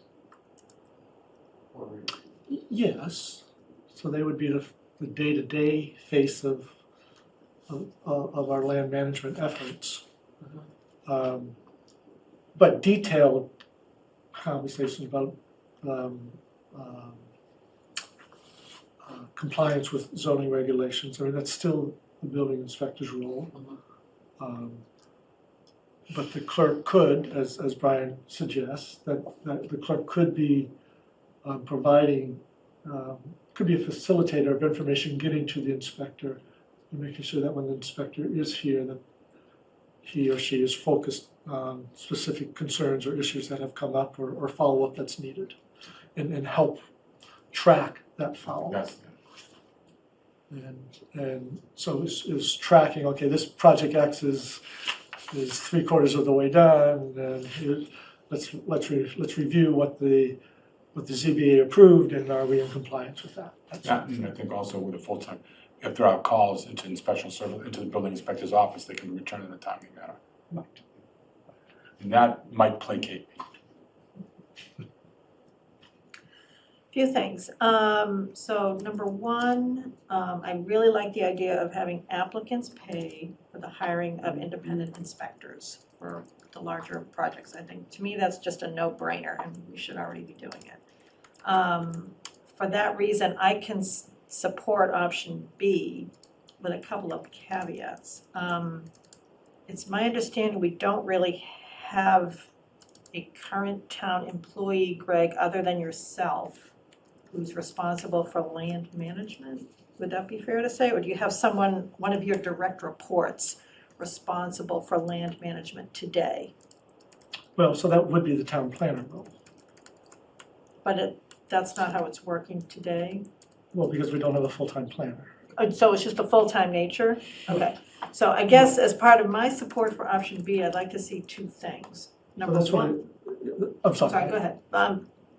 Number one, I'd like to see us evaluate all of the committees, okay, that are engaged in land management. We have more than a few. Yes. Okay, so in order to support additional administrative positions, my expectation would be either some of those committees get combined, retired, or reshaped to report to the land manager and not the select board, so that we can get rid of some of the bureaucracy that comes along with some of those advisory committees.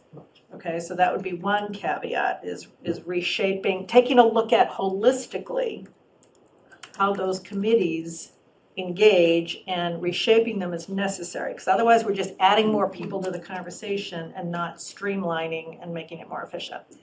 The second thing is, whenever I hear someone wanting to add an administrative position for tracking, that's a huge red flag for me. It says we also need to look at automation. There is really no reason why there has to be a human solely responsible for, picking up the phone and tracking. There should be some automation in place that does this to make it easy for people to not have to call town hall, or if they do have to call town hall, make it very quick to get them an answer. So my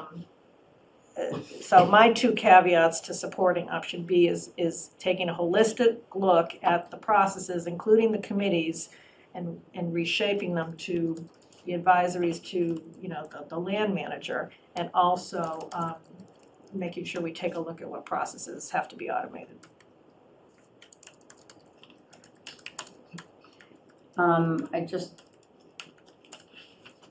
If I may, because one of the questions I had was open space and rec under this as well. And I think that in terms of reshaping committees, we're in the process of doing that already. And regarding part-time building inspector, I reading what I've been reading and learning more about the building inspector, what the building inspector does and what's going on, I feel that a lot of the concerns are born out of either misunderstandings or inaccurate expectations of what the building inspector does. So I think that the answer is not a full-time building inspector.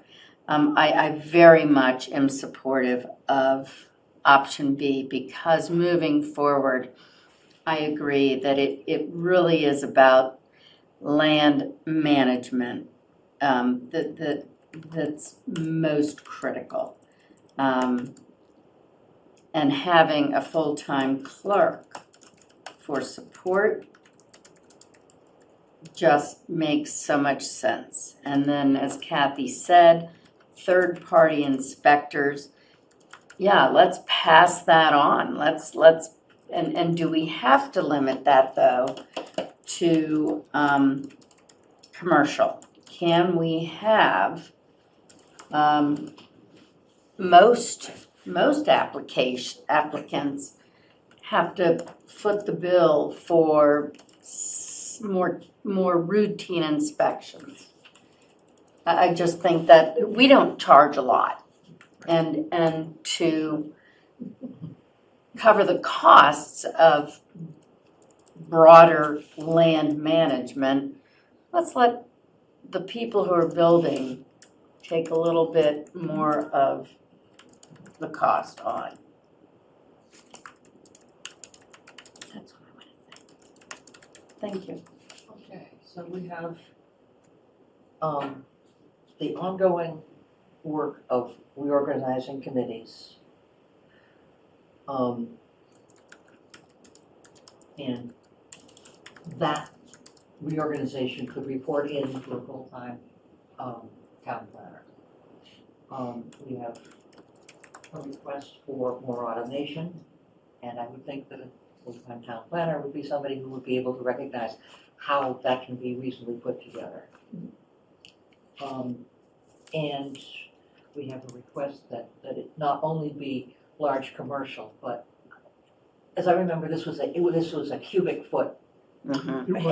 And we have some houses that have got a lot of cubic feet. So there is a request that we move to require applicants to provide their own inspectors for projects over, all projects over, not just commercial. And I want to clarify, are we talking, the town has a clerk of the works, as it were, that the applicant pays? We don't want their particular inspectors inspecting their work. No, the town selects Right. the I just want to inspectors, clarify. but they pay, yeah. Okay. And I'd like to make a clarification as well, that it's not strictly a town planner, but also a land management director, which I don't know if that's parsing or, Right, no, it is, so I which see is it what as a you land wrote management in. director / planner. Right. Okay. Yeah. And I just wanted to reiterate what you had written there. So a question to that end, Greg. So if you were to look at a person who is in this role, how much is planning and how much is land management dealing with all of the machinations here? Is that like 80-20? Because you said right now, Betsy's flat out. And we got her for 23. 75% of a person?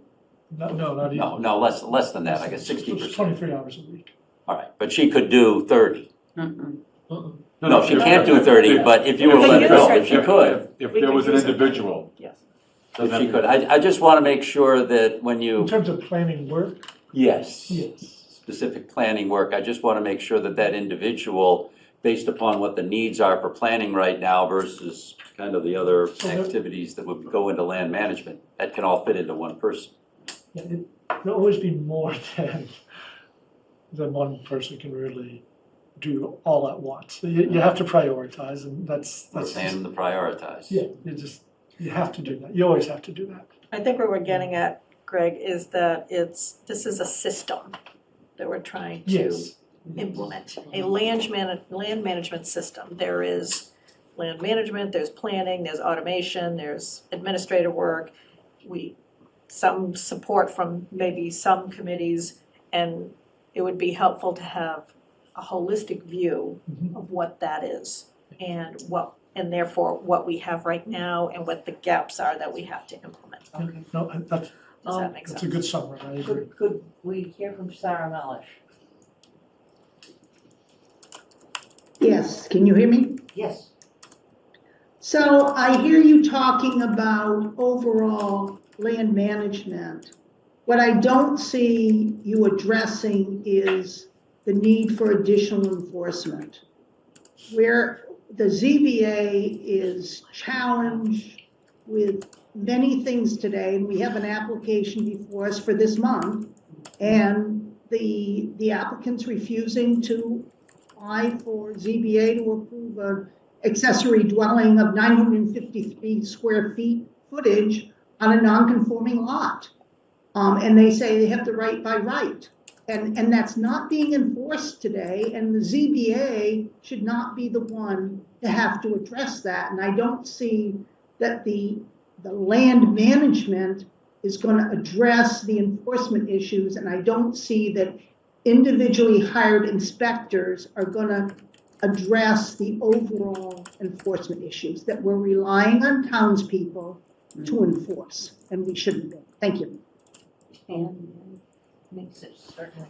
So Greg, when you say half-time building inspector, we currently have a building inspector who does how many hours a week?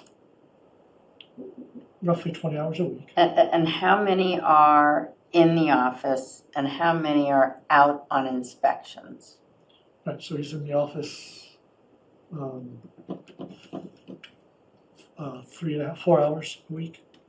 And so the remaining 16 This is his inspection work. are inspection work.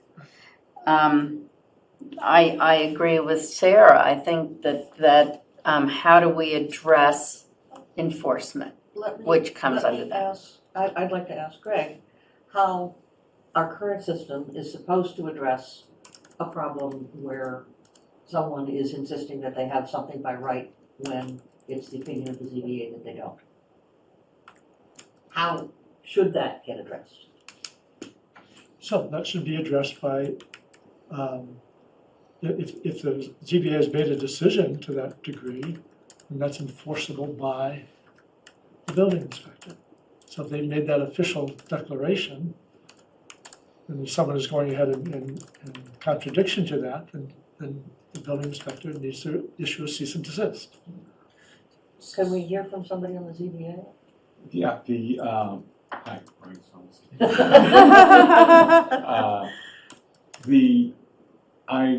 Having worked closely with Sarah over the last 4 years, enforcement is a major issue, okay?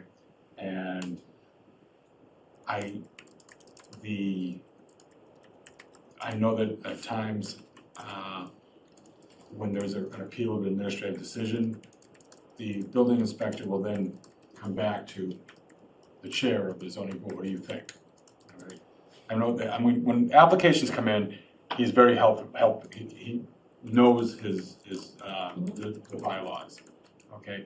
But I think when there's, I've had personal experience on a couple of different occasions, different locations, where there's been some issues, and the response is, well, I'll look at it with the as-built, okay? As opposed to when someone's drawn their attention to a problem while we're still framed, okay, where they can go in there and take a look at things, okay, and make the change before they become expensive. He is held off and said, I will look at them with the as-built. By that point, it's too late. I mean, it's very expensive. He has had people take walls down. I just want to jump in. But I'm just saying that my experience, okay? Right, so let me ask a question. What I hear Greg proposing is a different system and structure to take the load off of the building inspector, some of this administrative stuff or whatever, so that perhaps he can spend more time on enforcement. That's kind of why I thought you were proposing option And B. to that point, that's why if I would support Plan B as long as we can revisit this in a year. Yeah, so the Okay. other part of my argument though was, I do think we need to understand if there is just a workload issue or a performance expectation issue. You don't go hire a full-time person until we make clear what the expectations are of the half-time person, and are they clear, and are they, being addressed as expected? I'm assuming it's just a workload issue, and option B will help with that. Well, and expectations from both Both of sides, those. right. But there is a bit of an expectation mismatch. Right. So I would venture to say that the vast majority of building inspectors believe that their job is not to be cruising around town looking for violations. I think most any building inspector you speak to say, no, that's not my job description. I respond to complaints, or if I'm involved with issuing a building permit, then that building inspector is definitely following up on that issued permit.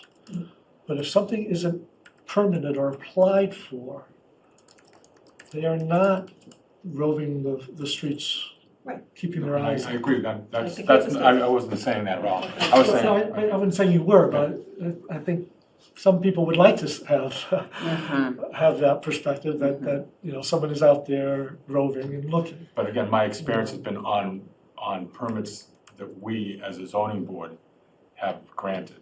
Right, now those should be monitored and on top of. And so I think that's where the disconnect is. There's a perception that is not happening. Okay, so I would suggest as part of fleshing out the system that is option B, that there's a real. How does that help in that situation? How does that help that building inspection enforcement issue, because it's not going away? Does that? Can you ask Sarah how she feels about that? Being the chair of the zoning board. Yes, we should ask Sarah. Ms. Mellors, can you speak to that? I'm sorry, what are you asking me to speak to? The question is whether having a full-time clerk who can take on some of the responsibilities that are currently falling on the building inspector and freeing some of his time to follow up on the issues that come up in front of the ZBA, whether that is an experiment worth trying. I think the challenge with the building department is they're reactive and not proactive. I think that there's a heck of a lot of things going on in town that nobody's paying attention to, and I don't think it should be up to the residents to have to bring things up to the building department in order to have them take action. And that's what's occurring today, and I don't think it's, I think that we have architects, we have builders, we're taking advantage of our system. And because we're not doing anything to rein them in.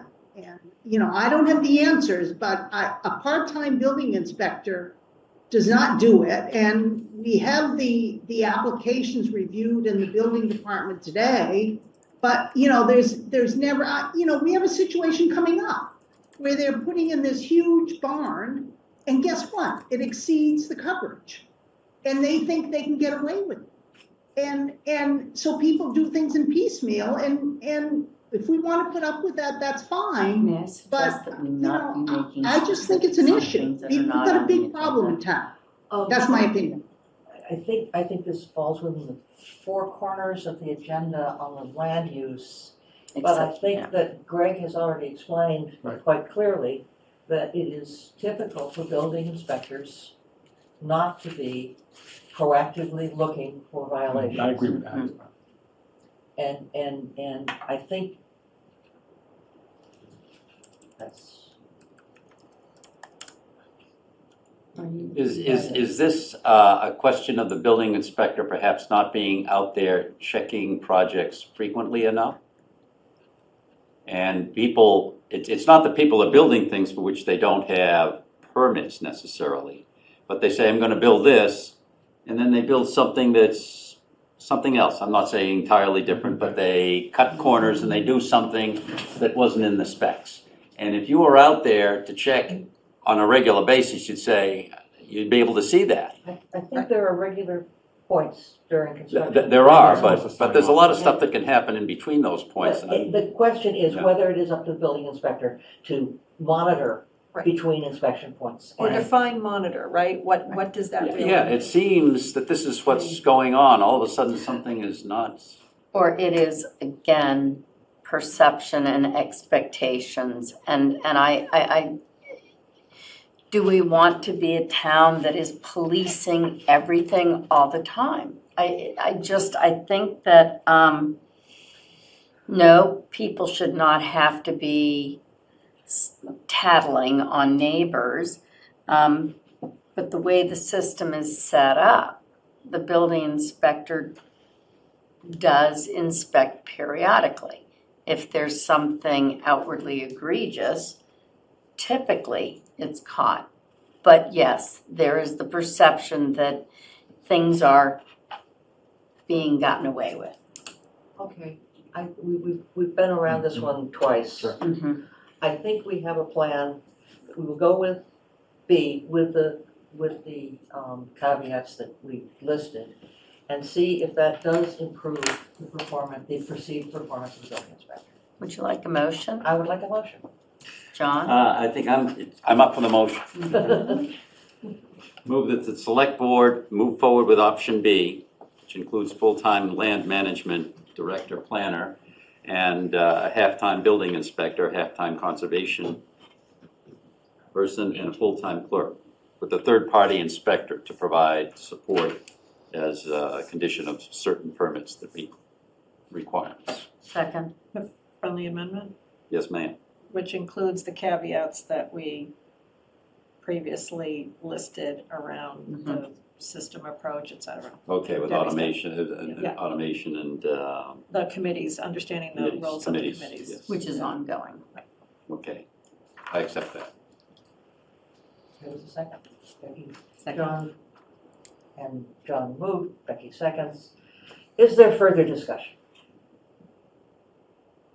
And John, Yes. Brian, Yes. Kathy, Yes.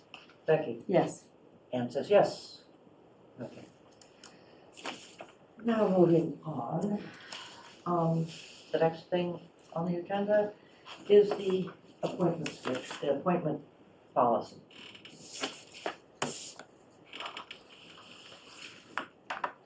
And it's interesting that we have an appointment policy that says that people aren't automatically appointed and a list of appointments in the same agenda. Yes. One way to handle that might be to put into this policy a line saying, as of June of 2023, everyone counts as a first year. So we can do the appointments, and then in the next year, everybody will be coming into year 3. The people who are already appointed are in year 1, the next year is year 2. So the following year, in 2024, we would be looking at everybody to reapply who has had. Okay. For year 2, the chair, at year 2, they serve at the pleasure of the chair, unless it's the chair. Then Not So year you- two, these term are- two. No, these Yeah. are three-year terms. Term. Term. The Term. second Term, yes. second year of their Okay, term. Yes. So this year would proceed as it has, and next year, we would look to see if people had finished a second term. Yes, Yes. so the effective date of the new policy is Is a year from now. a year from now.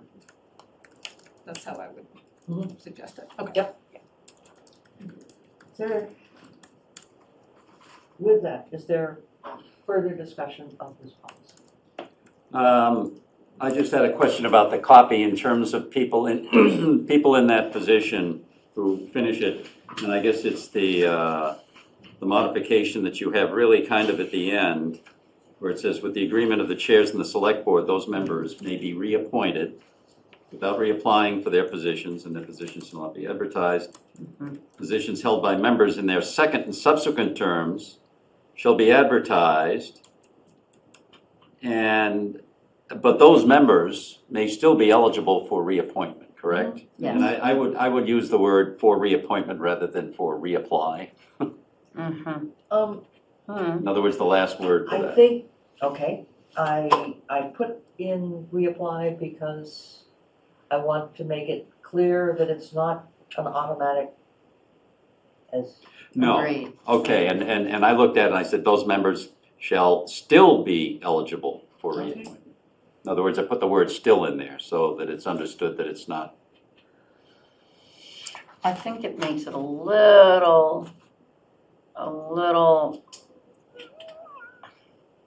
think it's clearer leaving it as reapply. Well, then they have to fill out an application form. Yep, that's the intention. That was what, at least that was my intention when I wrote it.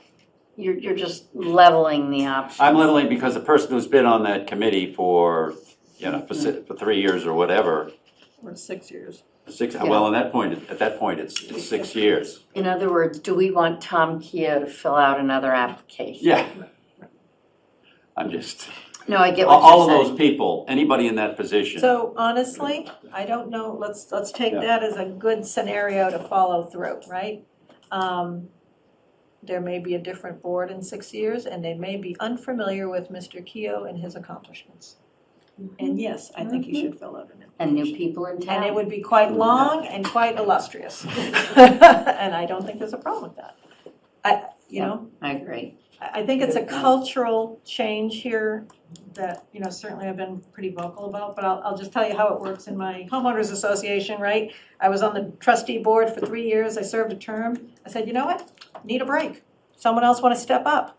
Took a break. When that same position opened up again, I said, I'm ready to go again. It's a cultural thing about just Right. letting people take a break and letting new people come in. That's really all this is. Well, a break doesn't apply here. I'm talking about somebody that's contiguous. No, but I'm just Reappointment. saying the genesis of trying to post openings is about giving longstanding residents a break and having them feel good about that. Oh, And yeah. also That's allowing not- new people to contribute.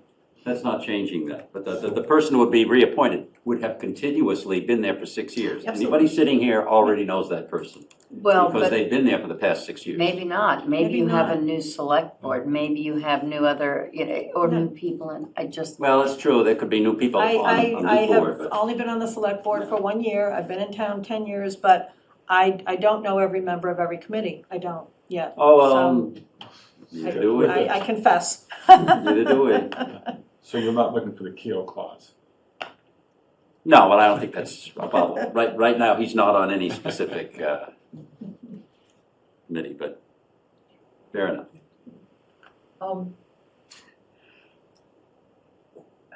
I guess what I'd like to have, assuming that we agree with it, that is a motion to approve this policy with the condition that it take effect in 2024. I move that the select board adopt the appointment policy as presented here on June 5th, and to have it take effect in June of 2024. When is the next cycle? No, should be June. June of Yeah. 2024. second. Further discussion? John? Yes? Yes. Yes. Yes. You have a name, I'll remember it. Anne says yes. Okay. I don't know if you would be agreeable to taking out an order slightly. Can we do Yes, this out of absolutely. We're behind schedule, Yes. but you could jump to the fire department, which I don't think will take terribly long. And we have our candidate here. Yes. Yes. Good evening. Good evening. Good evening. So, Jake McNeely is my recommendation for you to ratify as our next fire chief. Jake comes highly credentialed. He has a long list of certifications in the fire profession. And I won't list them all, but they're in the resume that you have. But he's a credentialed Massachusetts fire chief. Has the fire inspection certifications and fire officer certifications, is a paramedic, et cetera. He is a resident of Essex and is on their call fire department and has worked for the town of Manchester as well, back in the early 2000s, before he went off to Belmont, where he is currently a lieutenant and head of their EMS program and coordination of the EMS efforts there. So we had a couple of very strong candidates. Interview committee enjoyed meeting both candidates, and it was a hard choice between the two. But given Jake's credentials that he has, put him on top. And so it's my recommendation to you that you ratify his hiring as our new fire chief, and that he is available to start the 1st of July. And that would provide a fairly seamless transition. He's willing to come in over the next few weeks and get acclimated while we still have Chief Cleary with us. And so I think that can make for a nice transition. So with appreciation to our other strong candidate and appreciation for the skills that he brings to the table, but you have to pick one person, and so that's my recommendation here is Jake for you to ratify. Does anyone have questions? After you, John. Okay, just one. I'm reading it. You've done a lot of stuff. You're still doing a lot of stuff. And you certainly come well qualified. Just one question. So right now you're active in Belmont, Middleton, and Essex. Yes. On call in Middleton and Essex, but. Yeah, Middleton's part-time. Right. Are you, well, I mean, you'd leave Belmont for this particular position. Yep. The other two still continue your I'd on probably have to call? leave Middleton as well, just Okay. because of obligations here. Well, that's Precedent kind of where I'm going with it. Okay. Fire chief, seems to me like there's more stuff to do. Absolutely. So, okay, in Essex, hey, you live there, so I assume that that's not a. Yeah, I mean, that was something I was discussing with the town administrator and you folks. Mhm. But if everyone's in agreement, I would like to stay on Essex. I think it's valuable to the community. Mhm. Good background, and look forward to it, and the timing is really perfect. That was one of my questions. And so, I'm sorry, would you just, I have very poor hearing, as just about everybody knows. So would you be, with the Belmont, the Middleton, Essex, you would be giving up both of those and just Essex if that's, okay. Thank you.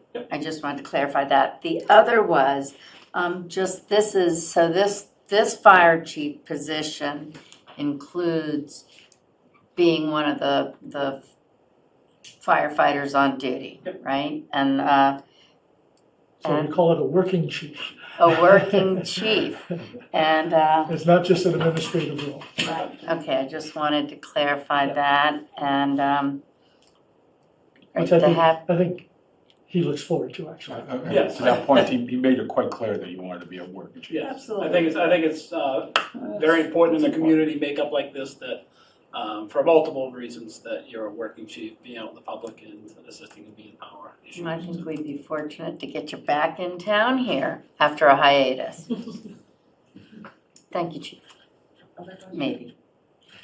I had the opportunity to interview both candidates with Greg, and again, I think we were extremely fortunate to have two finalists with such close ties to the community and such strong backgrounds, so I agree, you can only pick one. I thoroughly enjoyed our conversation previously, and I think you're very well qualified. I have two questions. In Belmont, did you work with call? So no, Belmont's a fully career fire department. Each shift is made up of 13 working firefighters with a minimum of 11, and then we have day administrative staff. One of the reasons I worked in Middleton was once I got promoted, I didn't have hands-on patient care. So Middleton afforded me the opportunity to still be involved and provide in-person patient care in different capacity than I do currently in Belmont. So I think, in totality of working call, working kind of a part-time call, full-time department in Middleton, and working in Belmont, I think will give me the opportunity to think outside the box and try to come up with creative solutions to some staffing problems that might have occurred That's in the what I was past. asking. That you have bet you are a call. Yep. And therefore, you're not looking to create another fully professional. Correct. And I think, I speak honestly, I think looking at the demographics of Manchester, it's going to be very difficult to cultivate a call department. I think we've had issues in the past, so I don't want to set unrealistic expectations that we're going to be able to get 20 call firefighters in here, but it's something we should definitely look at, some different options to increase staffing with a less of a financial impact to the community. And my other question, which I think I probably asked 15 years ago, was, have you worked with women firefighters? I have. So Belmont, I've had the opportunity to work with numerous female firefighters. Currently, there's one on Belmont. A couple have transitioned to other departments or retired. But I would enjoy the opportunity to look that out in the future for here. Different answer from 15 years ago. Thank you. Well, there's progress maybe. Bit by bit. Would you like a motion? I would like a motion. Brian, you're up. I move that the select board ratify the hiring of James McNeely as fire chief with a start date of Wednesday, July 5th, 2023. Second. Further discussion? Yes. John says yes. Brian? Yes. Kathy? Yes. Becky? Absolutely. And Ed says yes. Thank you very much. I look forward to working with all of you. Good. Thank you, Chief. Thanks very much.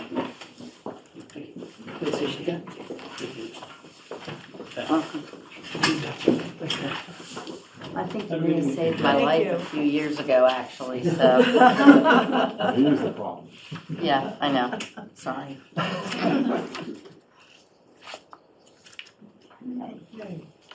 All of that happened.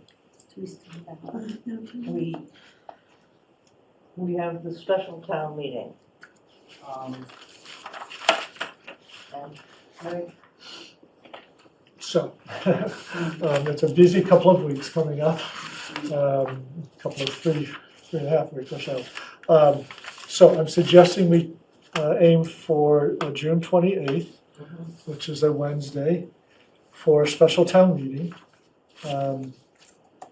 And to get there, so tomorrow night, we anticipate that the school committee will make a final decision about a new budget proposal that both towns will need to approve. What we're not taking any action on. I strongly recommend that Manchester take definitive action on a new proposed school budget. And so if they finalize it tomorrow night, then we would receive that obviously Wednesday, and you could have a joint meeting with the finance committee and yourselves on Monday, the 12th. And I think we targeted 5 o'clock for that meeting. And you and the finance committee then could review the proposed school budget and determine your position or positions, if they're not the same, on the school budget. And that would allow you then to have a special meeting on Tuesday morning, the 13th, to give final approval to a warrant for the town meeting. And so 2 weeks later gets us to the 28th. So in addition to the school budget question, the planning board is working on some amendments to the zoning regulations. So I'll do this quickly. Back in the fall, there were a long list of proposed changes. The town meeting got through roughly, was it a little over half of them. And one of the articles removed site plan review in anticipation of having a subsequent article be approved that put it in a different section. We stopped right before That section. that section being approved. So currently, the zoning bylaw does not have site plan review procedures, and it should. And so the most important article then would be to do what was going to be Article 9 at the fall town meeting, which we did not get to, proposing a new Section 12, which is administrative. And there are really aren't substantive matters in that Section 12. It is administrative details. It's a cleaning up of what was in the old bylaw. But in terms of, I don't see it being a hugely controversial article. Just a question on that, though, just for a clarifying question. One of the things we did not approve going forward on the last warrant was the appointment of additional planning board Right, members. so- But I see that covered in here. 12.4.1, Yeah, yes, I have yeah. the same, yes. So that's- 12.4.1 still states something we said Yes. we didn't want. That's supposed to be taken out. Okay, well, it hasn't been yet, so that's why I Right, just wanna it's bring not it up. So I'm saying no unless they take it out. Same So, here. so the discussion has always been, and for the last few weeks, that the proposed Section 12 would be minus the Okay, I have proposal heard for that alternates. at the planning board meetings. I have not seen evidence of it being removed. And until it's removed, I may flat no. Yeah, Betsy has her hand up. I don't know if you want Okay. to take her now or you want to. Let's take Betsy now. Yeah. So just a clarification here. There is one line in the draft that you have that needs to be removed, and it relates to associate members. Right. The whole idea of this, of the section 12 is to remove all references to associate members. And for whatever reason, my fault, that didn't get, the final copy didn't get to you. So the planning board is having a public hearing tomorrow night on that issue. They've already voted to remove any reference to associate members in theory, in the language. Yes, I heard that at the last planning Right. board meeting. Thank I you, heard that Betsy. too. I just haven't seen the next iteration of the document. I have one other question, if I may, on 12.2.1, and that was, there were some changes regarding the building inspector. And I think I mentioned, it struck me as more something that would be under your purview. And I didn't know if that, Actually, I had the same thing noted, exact same section. I interpreted 12.2.1 as though anybody could require a response from the building inspector. And it sounded like anybody driving through town, any Tom, Dick, and Harry who doesn't even live here, could file a complaint. And I thought, that doesn't sound right. Shouldn't it be somebody, I don't know the legal term, with standing, or an abutter, or a town official who requires, who requests a response from the building inspector? I just don't know that anybody should be able to file a complaint. right, That and was my objection. concern along those lines was that was kind of having oversight of the building inspector, that I didn't know whether that was really under Greg to determine that was Perhaps Betsy might have some insight? Yeah. So I believe that section came right out of Mass General Law. I will double check it, but I'm pretty sure that section came out of Mass General Law. So we'll confirm that. Okay. So we have the same too? Yeah. So literally anybody could. Wow. Wow. And actually, to clarify, people who have construction supervisor's licenses are required under their license to report a complaint or an issue to the building inspector if something is not according to code. Yeah, it was more the requiring of a response from the building inspector to anybody who, it just sounded like anybody driving through town could say, that doesn't look right, and file a complaint, and it just sounded real I will broad. double check the law. Yeah. I mean, maybe there's something in another section that provides some context to narrow that down. I just kind of zeroed in on that. Yep. Then I had just one question, if I might. One more. It was just on 12.6.7.5 where it says heat island effect. Is that something that would then be, I understand what it is. I was just not sure how that came into play. I'm sorry, could you repeat that number? It's 12.6.7.5. Ah, okay. And it was just more of a wanting to understand how that. This is resiliency and adaptation to and mitigation of the adverse effects of climate change such as flooding, sea level rise, and heat island effects. And heat island, I mean, it's just, that's really broad, the whole thing. Anyway, no, I was just more curious, but. But this is in the existing. Yeah, no, I think, anyway, never mind. Scratch that. Never mind.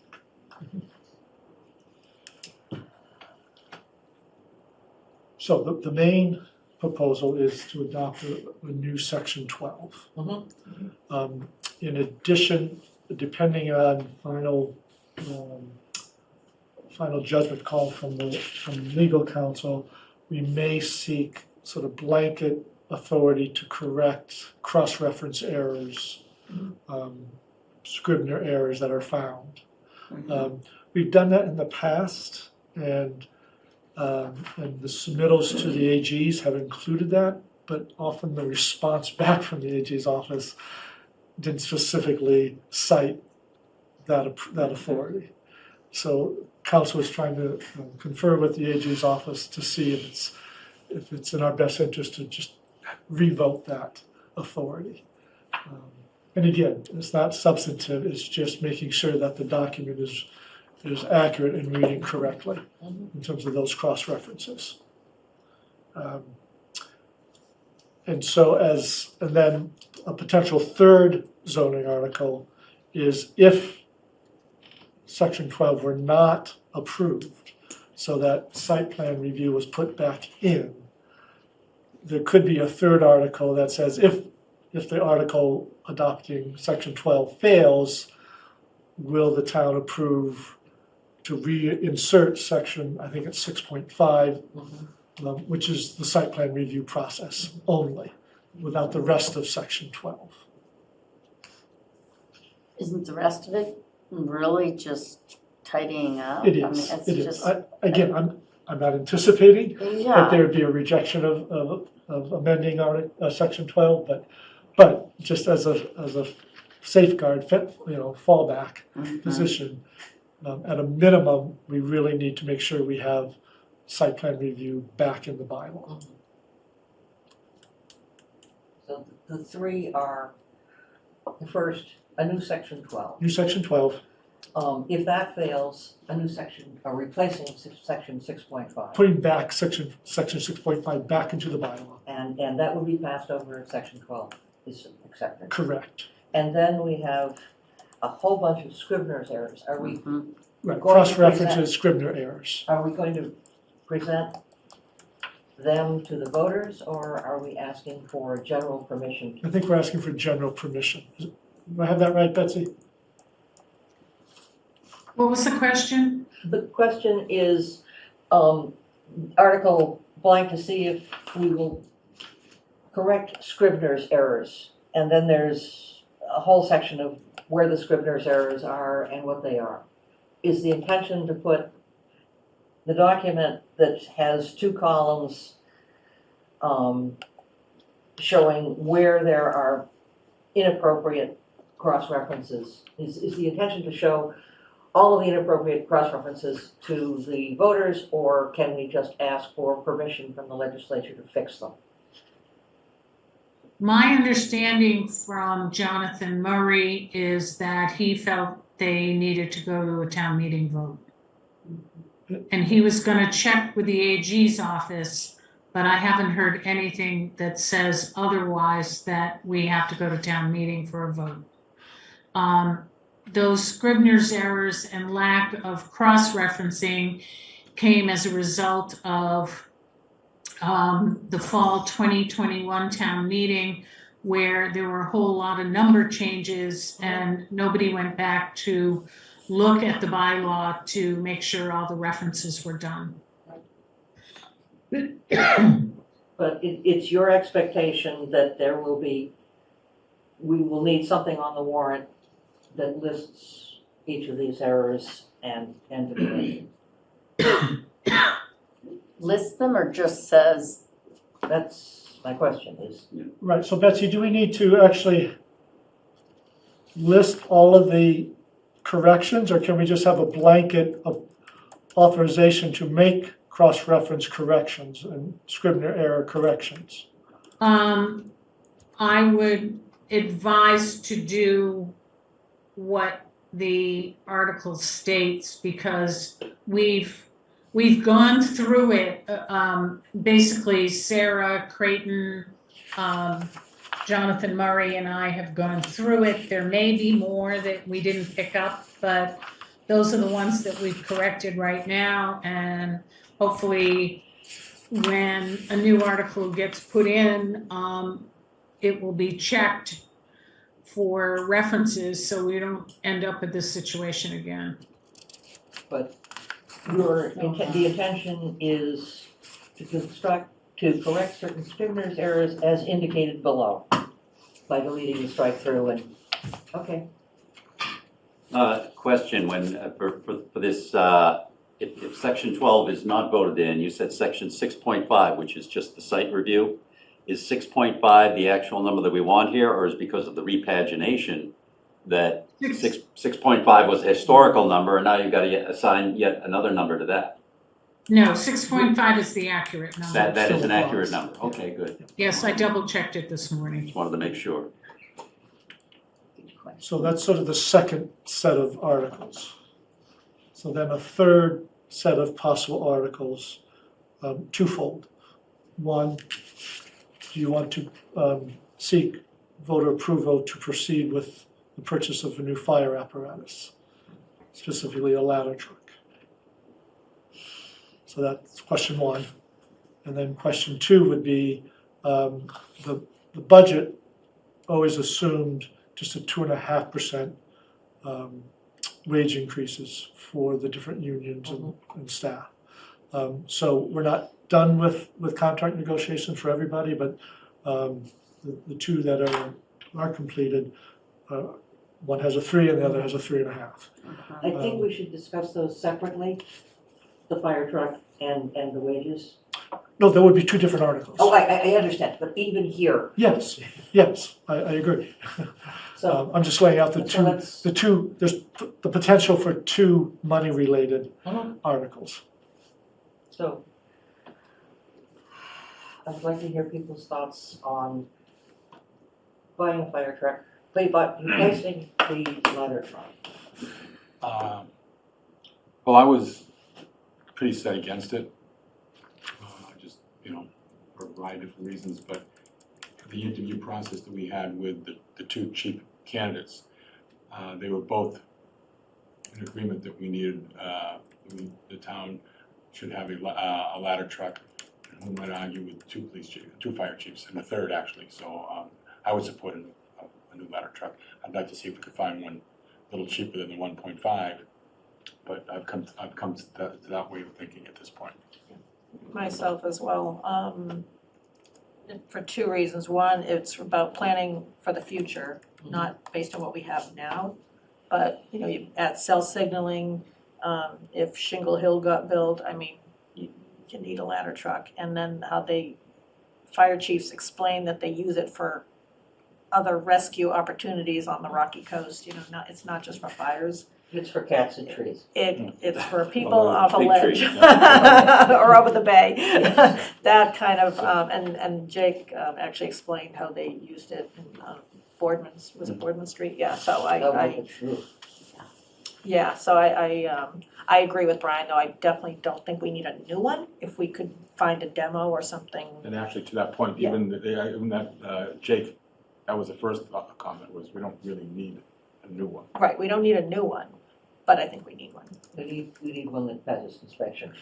Well, there's that too. That is priority number one. And everybody does. Right. And I've kind of come around. I mean, one thing, you've got to do the math here, and this is not a 1.5 million investment. Because if you don't buy a ladder truck, you got to buy another pumper. And that's $1 million.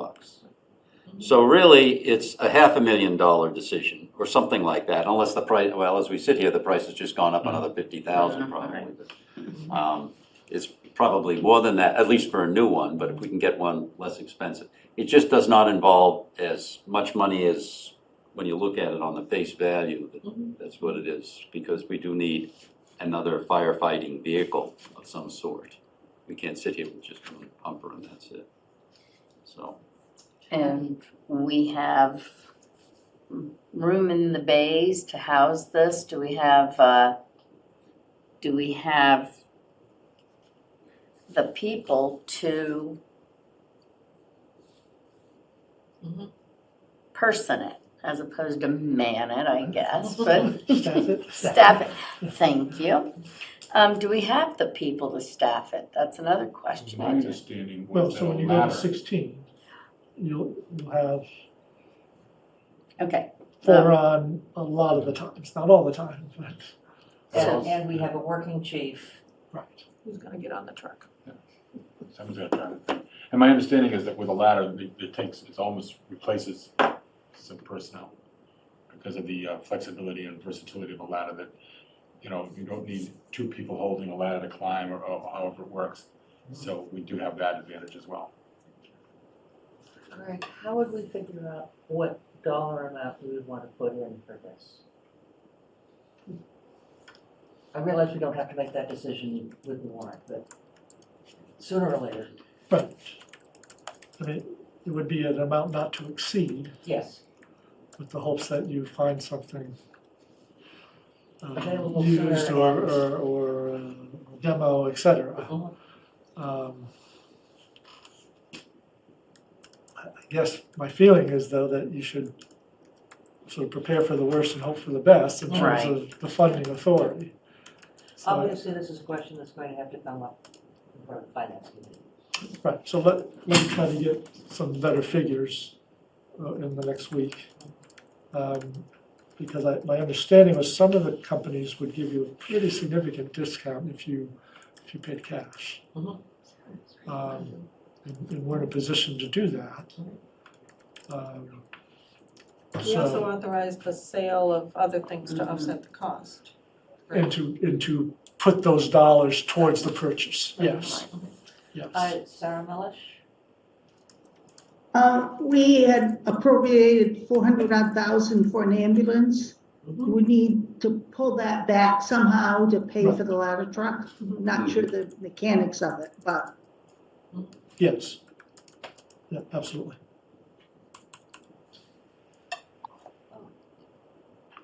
Are we supposed to have a vote on this?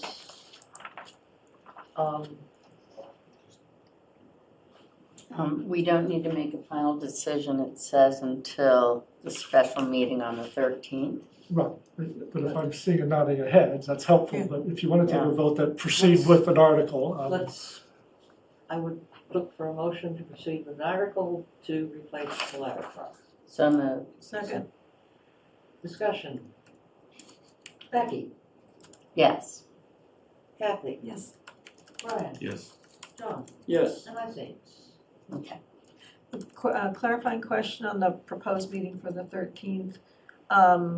You need a quorum at the meeting, but we all don't have to be here to approve the warrant, is that That's correct? correct. Okay, because I might not be able to make it.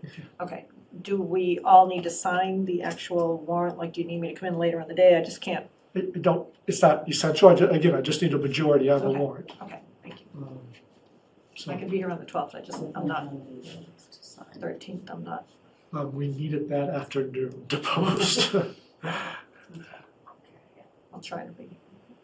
I just wanted to bring that up because I know Becky wasn't going to be here on the 12th, and I wasn't sure she's not going to be here on the 13th either, so I want to make sure. Yeah, everybody's okay. available. I can zoom in, I'll try to.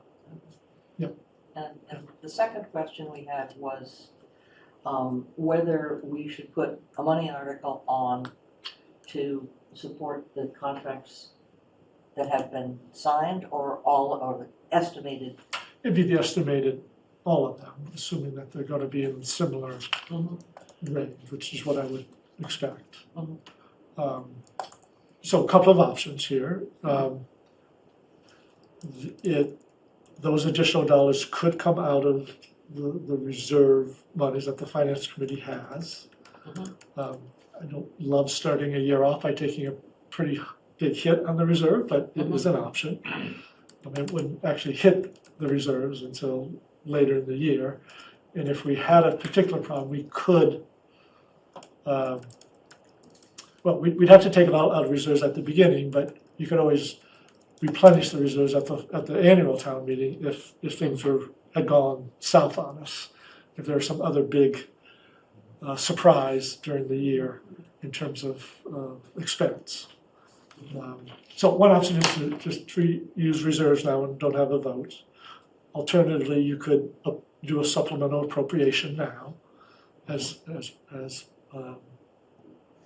so what would that be? It would, a minimum be in the $50,000, so $50,000 rounded.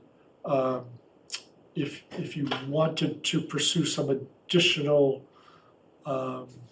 adjustments in terms of some positions being an assistant, full assistant rather than an assistant to, and we've talked about that a little bit, you would look to $75,000 as a supplement appropriation. Regarding the technique we use to fund whatever, is that something we really want to get the finance committee Yes. to Yes. weigh on? Okay. Yes, so this is something we would have a Discuss joint on Monday meeting. night. Yes, but I wanted to introduce it and see if you have some initial thoughts, and I know Sarah's here, she might have an opinion as well. An alternative would be to put the whole thing off to the fall town meeting. You could also do that. And then do Retroactive. Yes, that's a third option. Sarah does have her hand up. Yes, Sarah, please.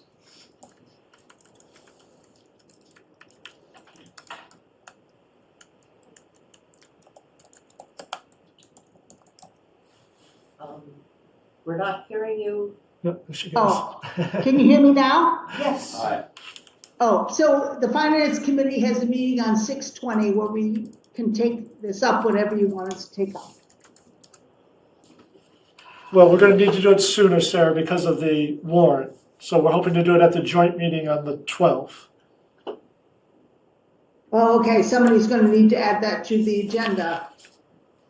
I'm out of pocket for the rest of this week, so I'm counting on Debbie and Gail to set the agenda. Yes, yeah, we'll coordinate that, for sure. Thank you.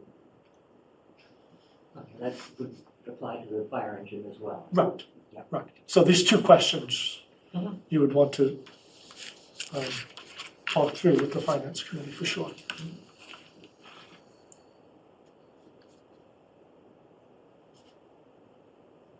Are we content that we don't need to make a decision Yeah, we go tonight with about that. which way we go? So. Except that we have to set the date, is that? Again, you'll finalize the date, but as long as there's nodding of the heads that makes sense to everybody, that's helpful. Okay, so we don't need to do that. And I know that Alan has been listening in as well, and I believe that is okay with his schedule. Yes, it is.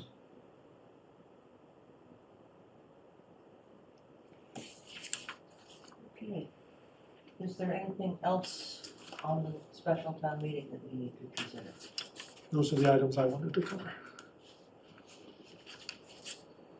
Okay, the next item is liaison updates, and do we want to consider reshuffling liaisons at this time, or do you want to think about it? Let's do some updates and see what people are doing. John? The only update I have, I guess, is with respect to the water task force. And the intention is, we intend to meet, or I certainly, Steve Gang and I will probably meet with the Finance Committee on the 20th, just to let them know what our thoughts are with regard to changes in the water rates. Chuck is amenable to the phase 1, the small increment, really just the major increment on the on tier 4, but otherwise money goes down in general for most of the users. To recommend that particular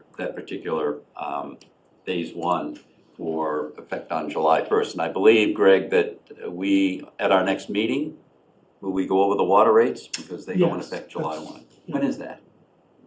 The 20th is your The next Finance regular Committee meeting. is the 20th. Is that also us? Yes, Yeah, we can meet on the that's- 20th as well. All right. Because the 19th is the 19th. Okay, so Juneteenth, whatever. Juneteenth. right, okay, so the Finance Committee is on that night, because that's when we would also chat with them. I don't expect, it's more informative to let them know this is how things are going, and Finance, we expect that we're gonna wind up with more money. But nevertheless, they need to know what the moving parts are here. So they're meeting the same night, because we have to shift because of Juneteenth. Well, I mean, you can go to one meeting and Yes, I'll figure this out. It's just a short haul. We'll figure this out. But that's the plan, and we will be sending out notes to the top 50 or 100, the users that are being affected, to let them know this is what's going on, and at the same time to let them know that we are expecting to start a pilot study with meters, and we'd love to have them participate. So you can use both, each one as an excuse for the other, if you will, to get in touch with those folks. Parks and Rec, the experience, I think May 30th was a Sunday. According to Cheryl, was the busiest day that. Record-breaking day. Record-breaking day, and apparently went off pretty well. I'm really- Yeah, no, they did well. They earned their keep that day. Now they're getting like 3 weeks rest after that.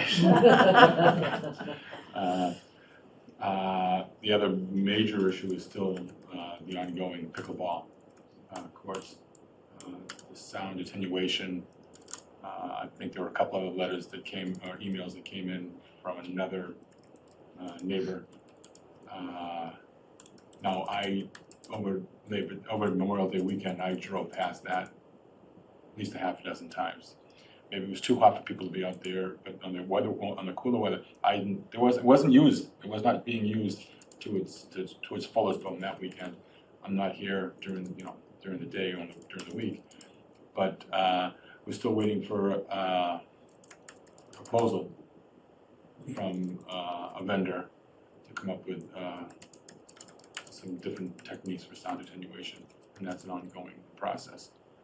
And then finally, I did talk to Cheryl this afternoon, and as I mentioned today, the shuttle, shuttle is of concern to her. So I think that as I said, I think Parks and Rec would like to look at that as a weekday item for right now. That's it. Regarding liaison updates, really, we've already talked about the planning board at length, so I have nothing there to add. But regarding the liaison assignments, I did want to bring up that given the fact that you are the rep on the MBTA zoning task force, I don't think it makes sense for me to be the rep on the planning board. I think there's so much overlap, there's gonna be so much overlapping discussion, I don't think that makes sense. So I would be willing to relinquish my planning board liaison role, take on something else, but it just doesn't feel like that's right to have two different reps on those meetings. I was going to suggest, as chair, I don't know that you're going to have, honestly, the time to be attending a lot of, both the MBTA task force and the planning board, I think, are going to be taking up a significant amount of time, and doing the chair is going to be, And the schools. and the school. So that's what I was gonna lead into, is my preference would be to leverage my financial background to benefit the school discussion. So I prefer to be a rep on the school committee, or, FinCom is another I'll probably go to the FinCom meetings anyway. But I just don't feel like the planning board is the right fit for me. Because we don't have a liaison really for the planning board. And to that end,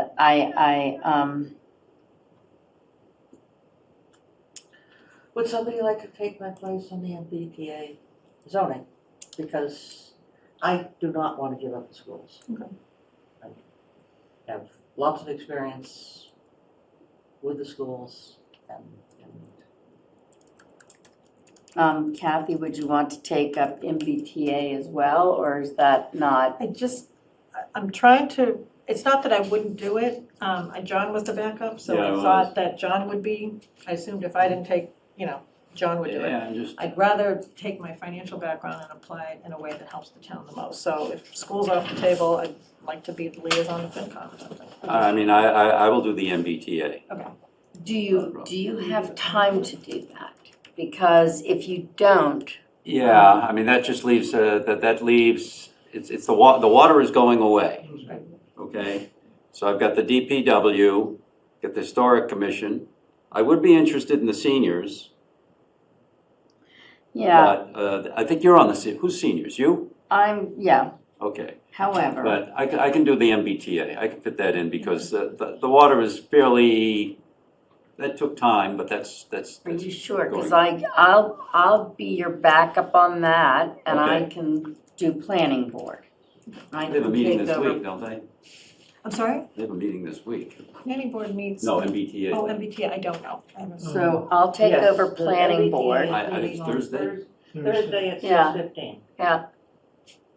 Because it's, what do we have, Thursdays, I think there's a couple of things. Yeah, MBTA zoning task force, 6:15, so would you like me to take over planning board? I just feel it should be Yep. connected somehow to the MBTA. Just Well, that's, I understand, I think that's an awful lot. John, do you want me to be back up to you to MBTA and planning board? Yeah, you can be back up starting Thursday. I'm just looking at my schedule. Starting Thursday, wow. Thursday's not a good day. I got too many things going on.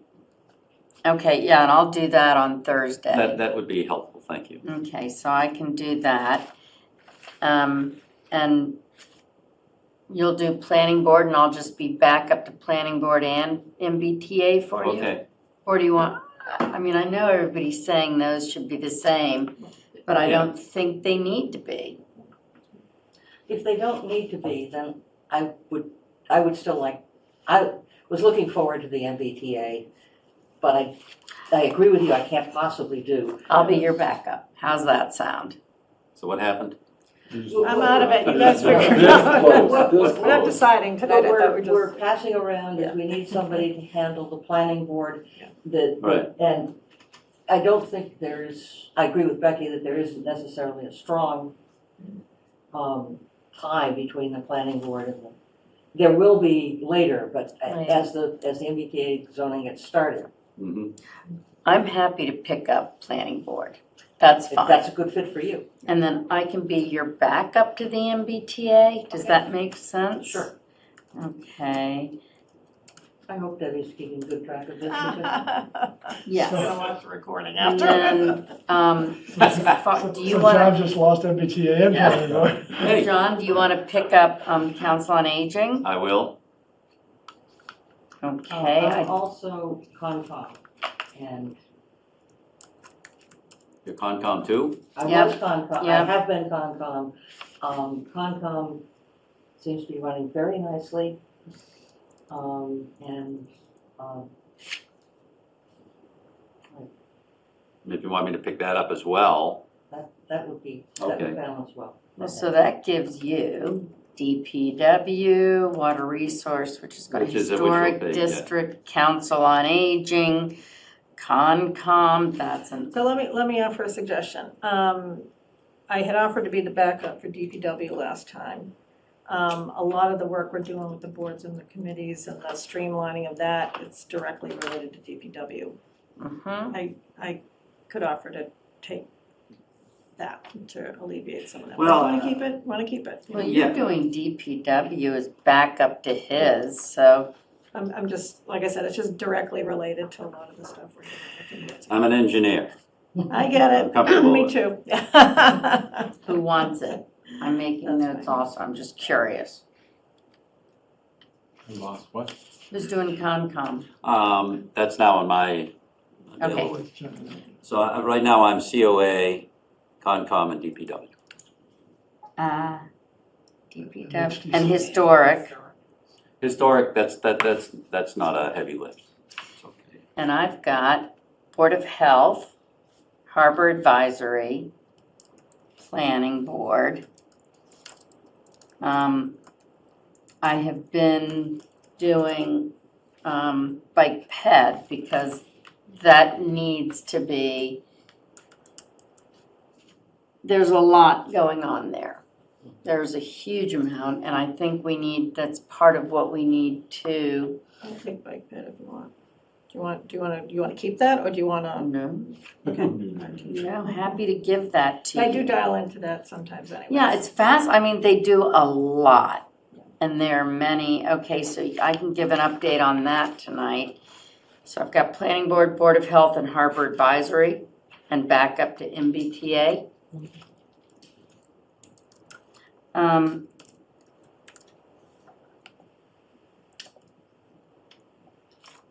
Anybody want an update?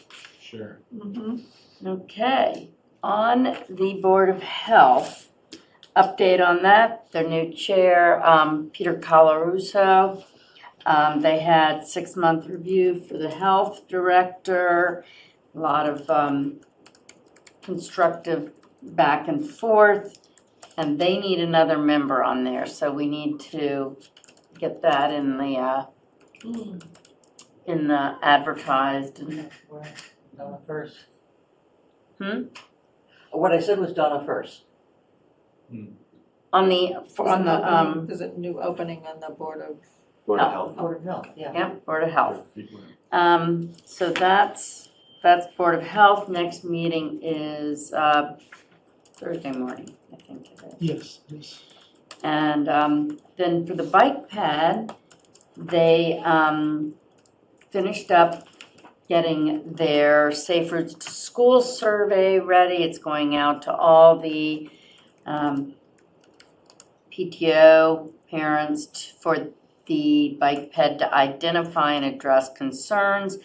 They did a new video in collaboration with the police department regarding the vulnerable road user law that is new to Massachusetts. And that's going to be published, links in published newspapers as well as on the town's social media. They did a collaboration with the public library, a 4 weeks discussion of a book. There are no accidents, just how what are referred to as accidents are actually quite predictable in terms of bike and pedestrian interactions. And they're drafting an article about the 25th anniversary of Bike Ped, highlighting all the work they've done. They have a speed petition they've submitted to the state, and they received Hooper Grant Fund money for additional bike racks. And that's a brief synopsis. I think, I've been attending a lot of school meetings. It's going to be interesting. Yeah, you attended one today, right? Yeah, there's another one today. Yeah. Workshop today. Yeah, when we had the other thing. Zoom meeting, yep. And they're making a decision on the 6th, after which at least 3 proposals. They have received a lot of comment, as you are all aware, that from people who want to keep the original budget. They have a budget that they put forward, which is severe cuts, and would not use reserves and not require an override in Essex, but probably might not pass in Manchester. They have a compromise which puts in reserves and pretty much keeps the program. There's some question whether that would pass in Manchester. At least it certainly would. There would be a lot of parents who would object to it. But they may consider putting more reserves in so that the program is better protected. What program? What program?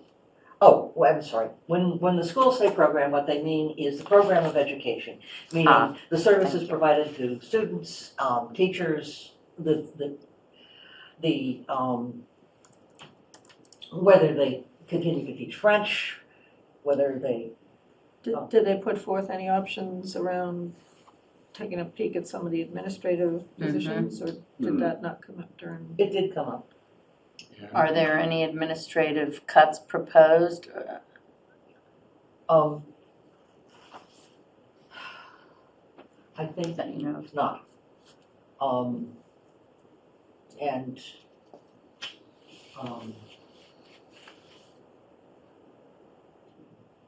I would have, I don't have the list in front of me. There was an in terms of the central office, the district has a lower percent central office administration than other regional districts in our area. They have higher, they divide administration, their central administration, which is the superintendent's office, the finance director, payroll, all of that. Then there are the individual schools, and because we have effectively 4 schools, that puts us in the higher category for school administration. Each school has a principal, and I think there's a dean of students in the middle school and a dean of students in the high school. And having, so that is a heavier than average part of administration. Did they discuss like revenue, like any of the other, Sarah had communicated a list of things that we had suggested, revenue. Yes, they can raise athletic fees, but they've got a $700,000 hole. And you're not gonna fill that with athletic fees, particularly since the state is going in a direction of reducing fees for extracurriculars because kids whose parents are struggling don't sign up for stuff because they don't wanna have to Right, yeah, say, I I can't wasn't afford it. just referring to athletics fees, I'm just saying, in general, did they have a conversation about options Yes, they had a on revenue? conversation about revenues. Okay. And Well, I guess we'll hear more tomorrow.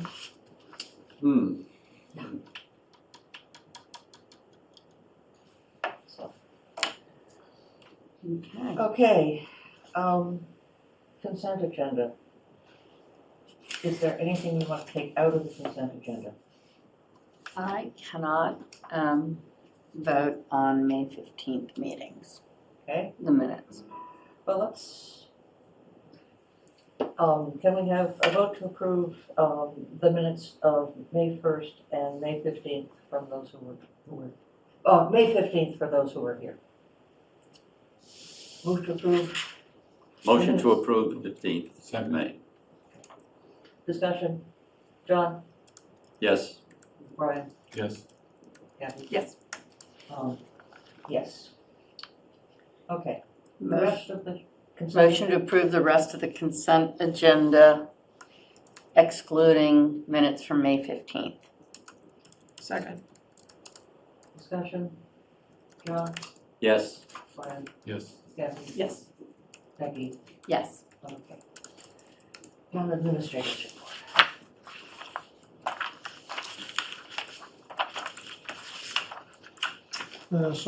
School Street, the milling machine came back today. They were very busy out there. Actually, it was nice to have a cool, wet day, so it keeps the dust down a little bit. Hopefully in the next couple of weeks, that project will be getting close to wrapping up, assuming they can finish milling, and then the new asphalt will go down. So we're getting closer to the end of that project. We will have for you at your 20th meeting a review of the rotunda options and also a review of the vulnerability action plan for the village area in terms of flooding, sea level rise strategies. So that'll be coming up on the 20th.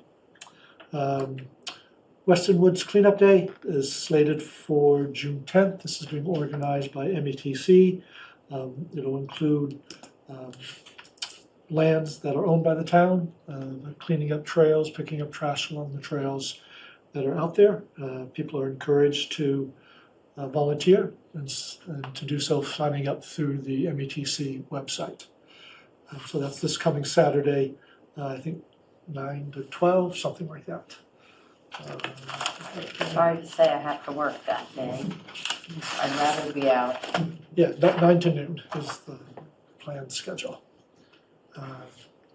So that's coming up this Saturday. So thanks to METC for coordinating that.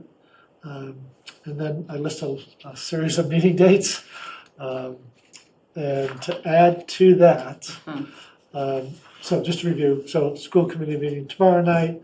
We have the ceremony for the NOAA grant on Thursday, the 8th at 11. And we need a person to sort of welcome everybody. Ann, are you able to do that? Okay, thank you. What time is school committee? School committee tomorrow is 6. Okay. And then, so the 8th is the ceremony at 11 out on front steps here at Town Hall, and then there'll be a short tour of the site, the culvert, and up to Central Pond, up Elm Street to look at the Central Pond work. June 12th, then, a joint meeting with Finance Committee, 5 o'clock. Tuesday morning, the 13th, will be a special meeting to approve the warrant. And then your regular meeting will be on the 20th, which is a Tuesday because of the holiday on Monday. The governance project meeting with boards and committees and department heads on the 27th. And then the June 28th special town meeting. We talked about some forums, public forums leading up to the town meeting. So the thought is, we could hold a special forum on the 15th, a Thursday, Still talking June? in June, yes, yep. So be June sure. 15th, like a 6 to 7 timeframe. And do that here probably, in this room, and on Zoom, combination. And Would it then, be possible to make that forum from 7, start at 6:30? yes, I have a conflict at 6. yeah, we could do it at 6:30 or 7, which, You're the chair now. You can do anything you want. Oh, I wish. 6:30 is okay, or you want? I can make 6:30. Okay. Sorry, what's the title of this meeting again? This, Manchester Club, exactly. Yeah. But that's all right, I have my application at the what's the Was that right? purpose of this meeting again? So this would be a public forum basically on the articles for the town meeting. Okay. So explain the school vote, explain answer any questions on the zoning, and This is then the listening tour. it's our, yes, it's a form of a listening tour. Trying to connect the dots. Yes, Okay, got it. it's the listening tour, but kick off with a focus on the special town meeting. Got it, okay. And then the thought was perhaps on the 20th, your meeting of the 20th, start at 6 o'clock and do a repeat of the listening session for the public, for the special town meeting, and then start your regular meeting at 7. I'm sorry, what date was that? That would be the 20th? Okay. Yes.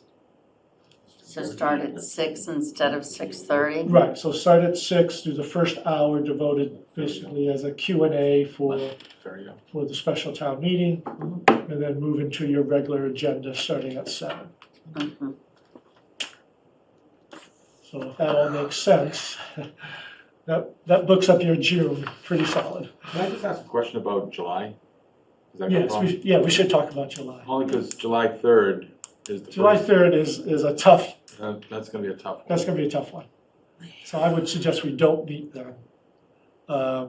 And either skip it, skip a meeting, and then pick it up again on the, Well, there are 5 Mondays. Yeah. there are 5 Mondays, so you could go 10 and 24. Or you can do 17th and 31 to keep on our schedule and not impact the planning board. Right. If you do that, then you'll meet 2 weeks in a row because of the August meeting. But 31 and then in 17 August. Oh, the 31 and then the 1st. Oh, Yeah. Could we do something on the Thursday after 4th of July, which is? Yes, that's another option. Which is there somebody else, is there another group that typically meets? Because we do save some Thursdays, Right, so. Thursdays are a quieter evening. Except for John. Yes, it's only the third Thursday, but it always seems to be that then something comes up on the third Thursday. But, yeah, the first Thursday in Yeah, that's July, what I do. in July. Yes. But That way, The 7th, I think Summer's that is. okay anytime. And that gets us back That's into a July regular 6th. That would keep us on our regular schedule then. July 6th, okay. So that is July 6th, 6:30. Is that the 6th? I'm sorry. July 17th. So, July 6th. And then the 17th. Don't start Becky that. can stay awake longer now. Got a whole month rest out. The 17th, which 17th is that? July 17th. Oh, yes. That's a regular, it's a regular day. Then we should really schedule something for the 21st too, or the 20th rather. Just to screw up John's. They don't meet in the 20th, summer, yeah. so I'm good. All right. Okay, we get July done. Okay, thank you, that's helpful. Time to So let Debbie go. that's good for me. At this point, you never get me. Oh, we have a hand up from Sarah, I'm sorry. Oh, Sarah, sorry. Yes, please. I just wanted to let you know that the FinCom is meeting on 6/20 with a full agenda. And we are dealing with everything that's coming before us. And that's our last meeting of the month. Of June. June 20th. We Right. weren't aware that the select board is meeting on the same night. So our meeting starts at 7, and we're Are you dealing with saying where everything you left. meet? We're in room 5. Maybe, maybe not. Yeah. Is the concern where you meet, Sarah? Is that what you mean? No, I Where- just wanted to let you know that we were meeting on the 20th, which is Right. in conflict with your meeting. We're starting at 7. Sarah, how full is your agenda? Because the Water Task Force would like to meet for a little bit to inform you about numbers associated with water rate changes. It's very full, but send me your I will. request and we'll put it on the agenda. Doesn't have We to have be long. we have reserve transfers, who knows what else. Okay. And I'm assuming that if Greg can't be there, that Andrea will be there. Yeah, exactly. Because we have year-end transfers we have to deal with. Yeah, right now, not many, so, but I hope I didn't Good just jinx news. it. I hope I didn't just jinx it. Oh, jeez. But But yes, it's our last meeting of the month. yeah, no, Andrea can handle that. And I wasn't aware that we were conflicting with the select board. Yep, understood. Sorry.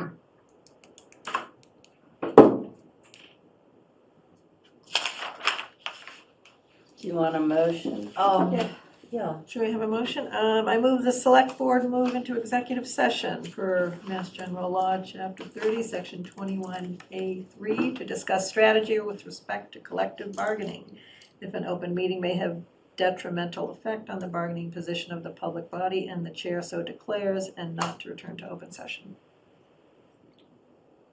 Second, Second. discussion. Becky, Yes. Kathy, Yes. Yes. Brian, John, Yes. Anne says yes. Thank you very much, Debbie. Thank you, Debbie. You're welcome. That's that.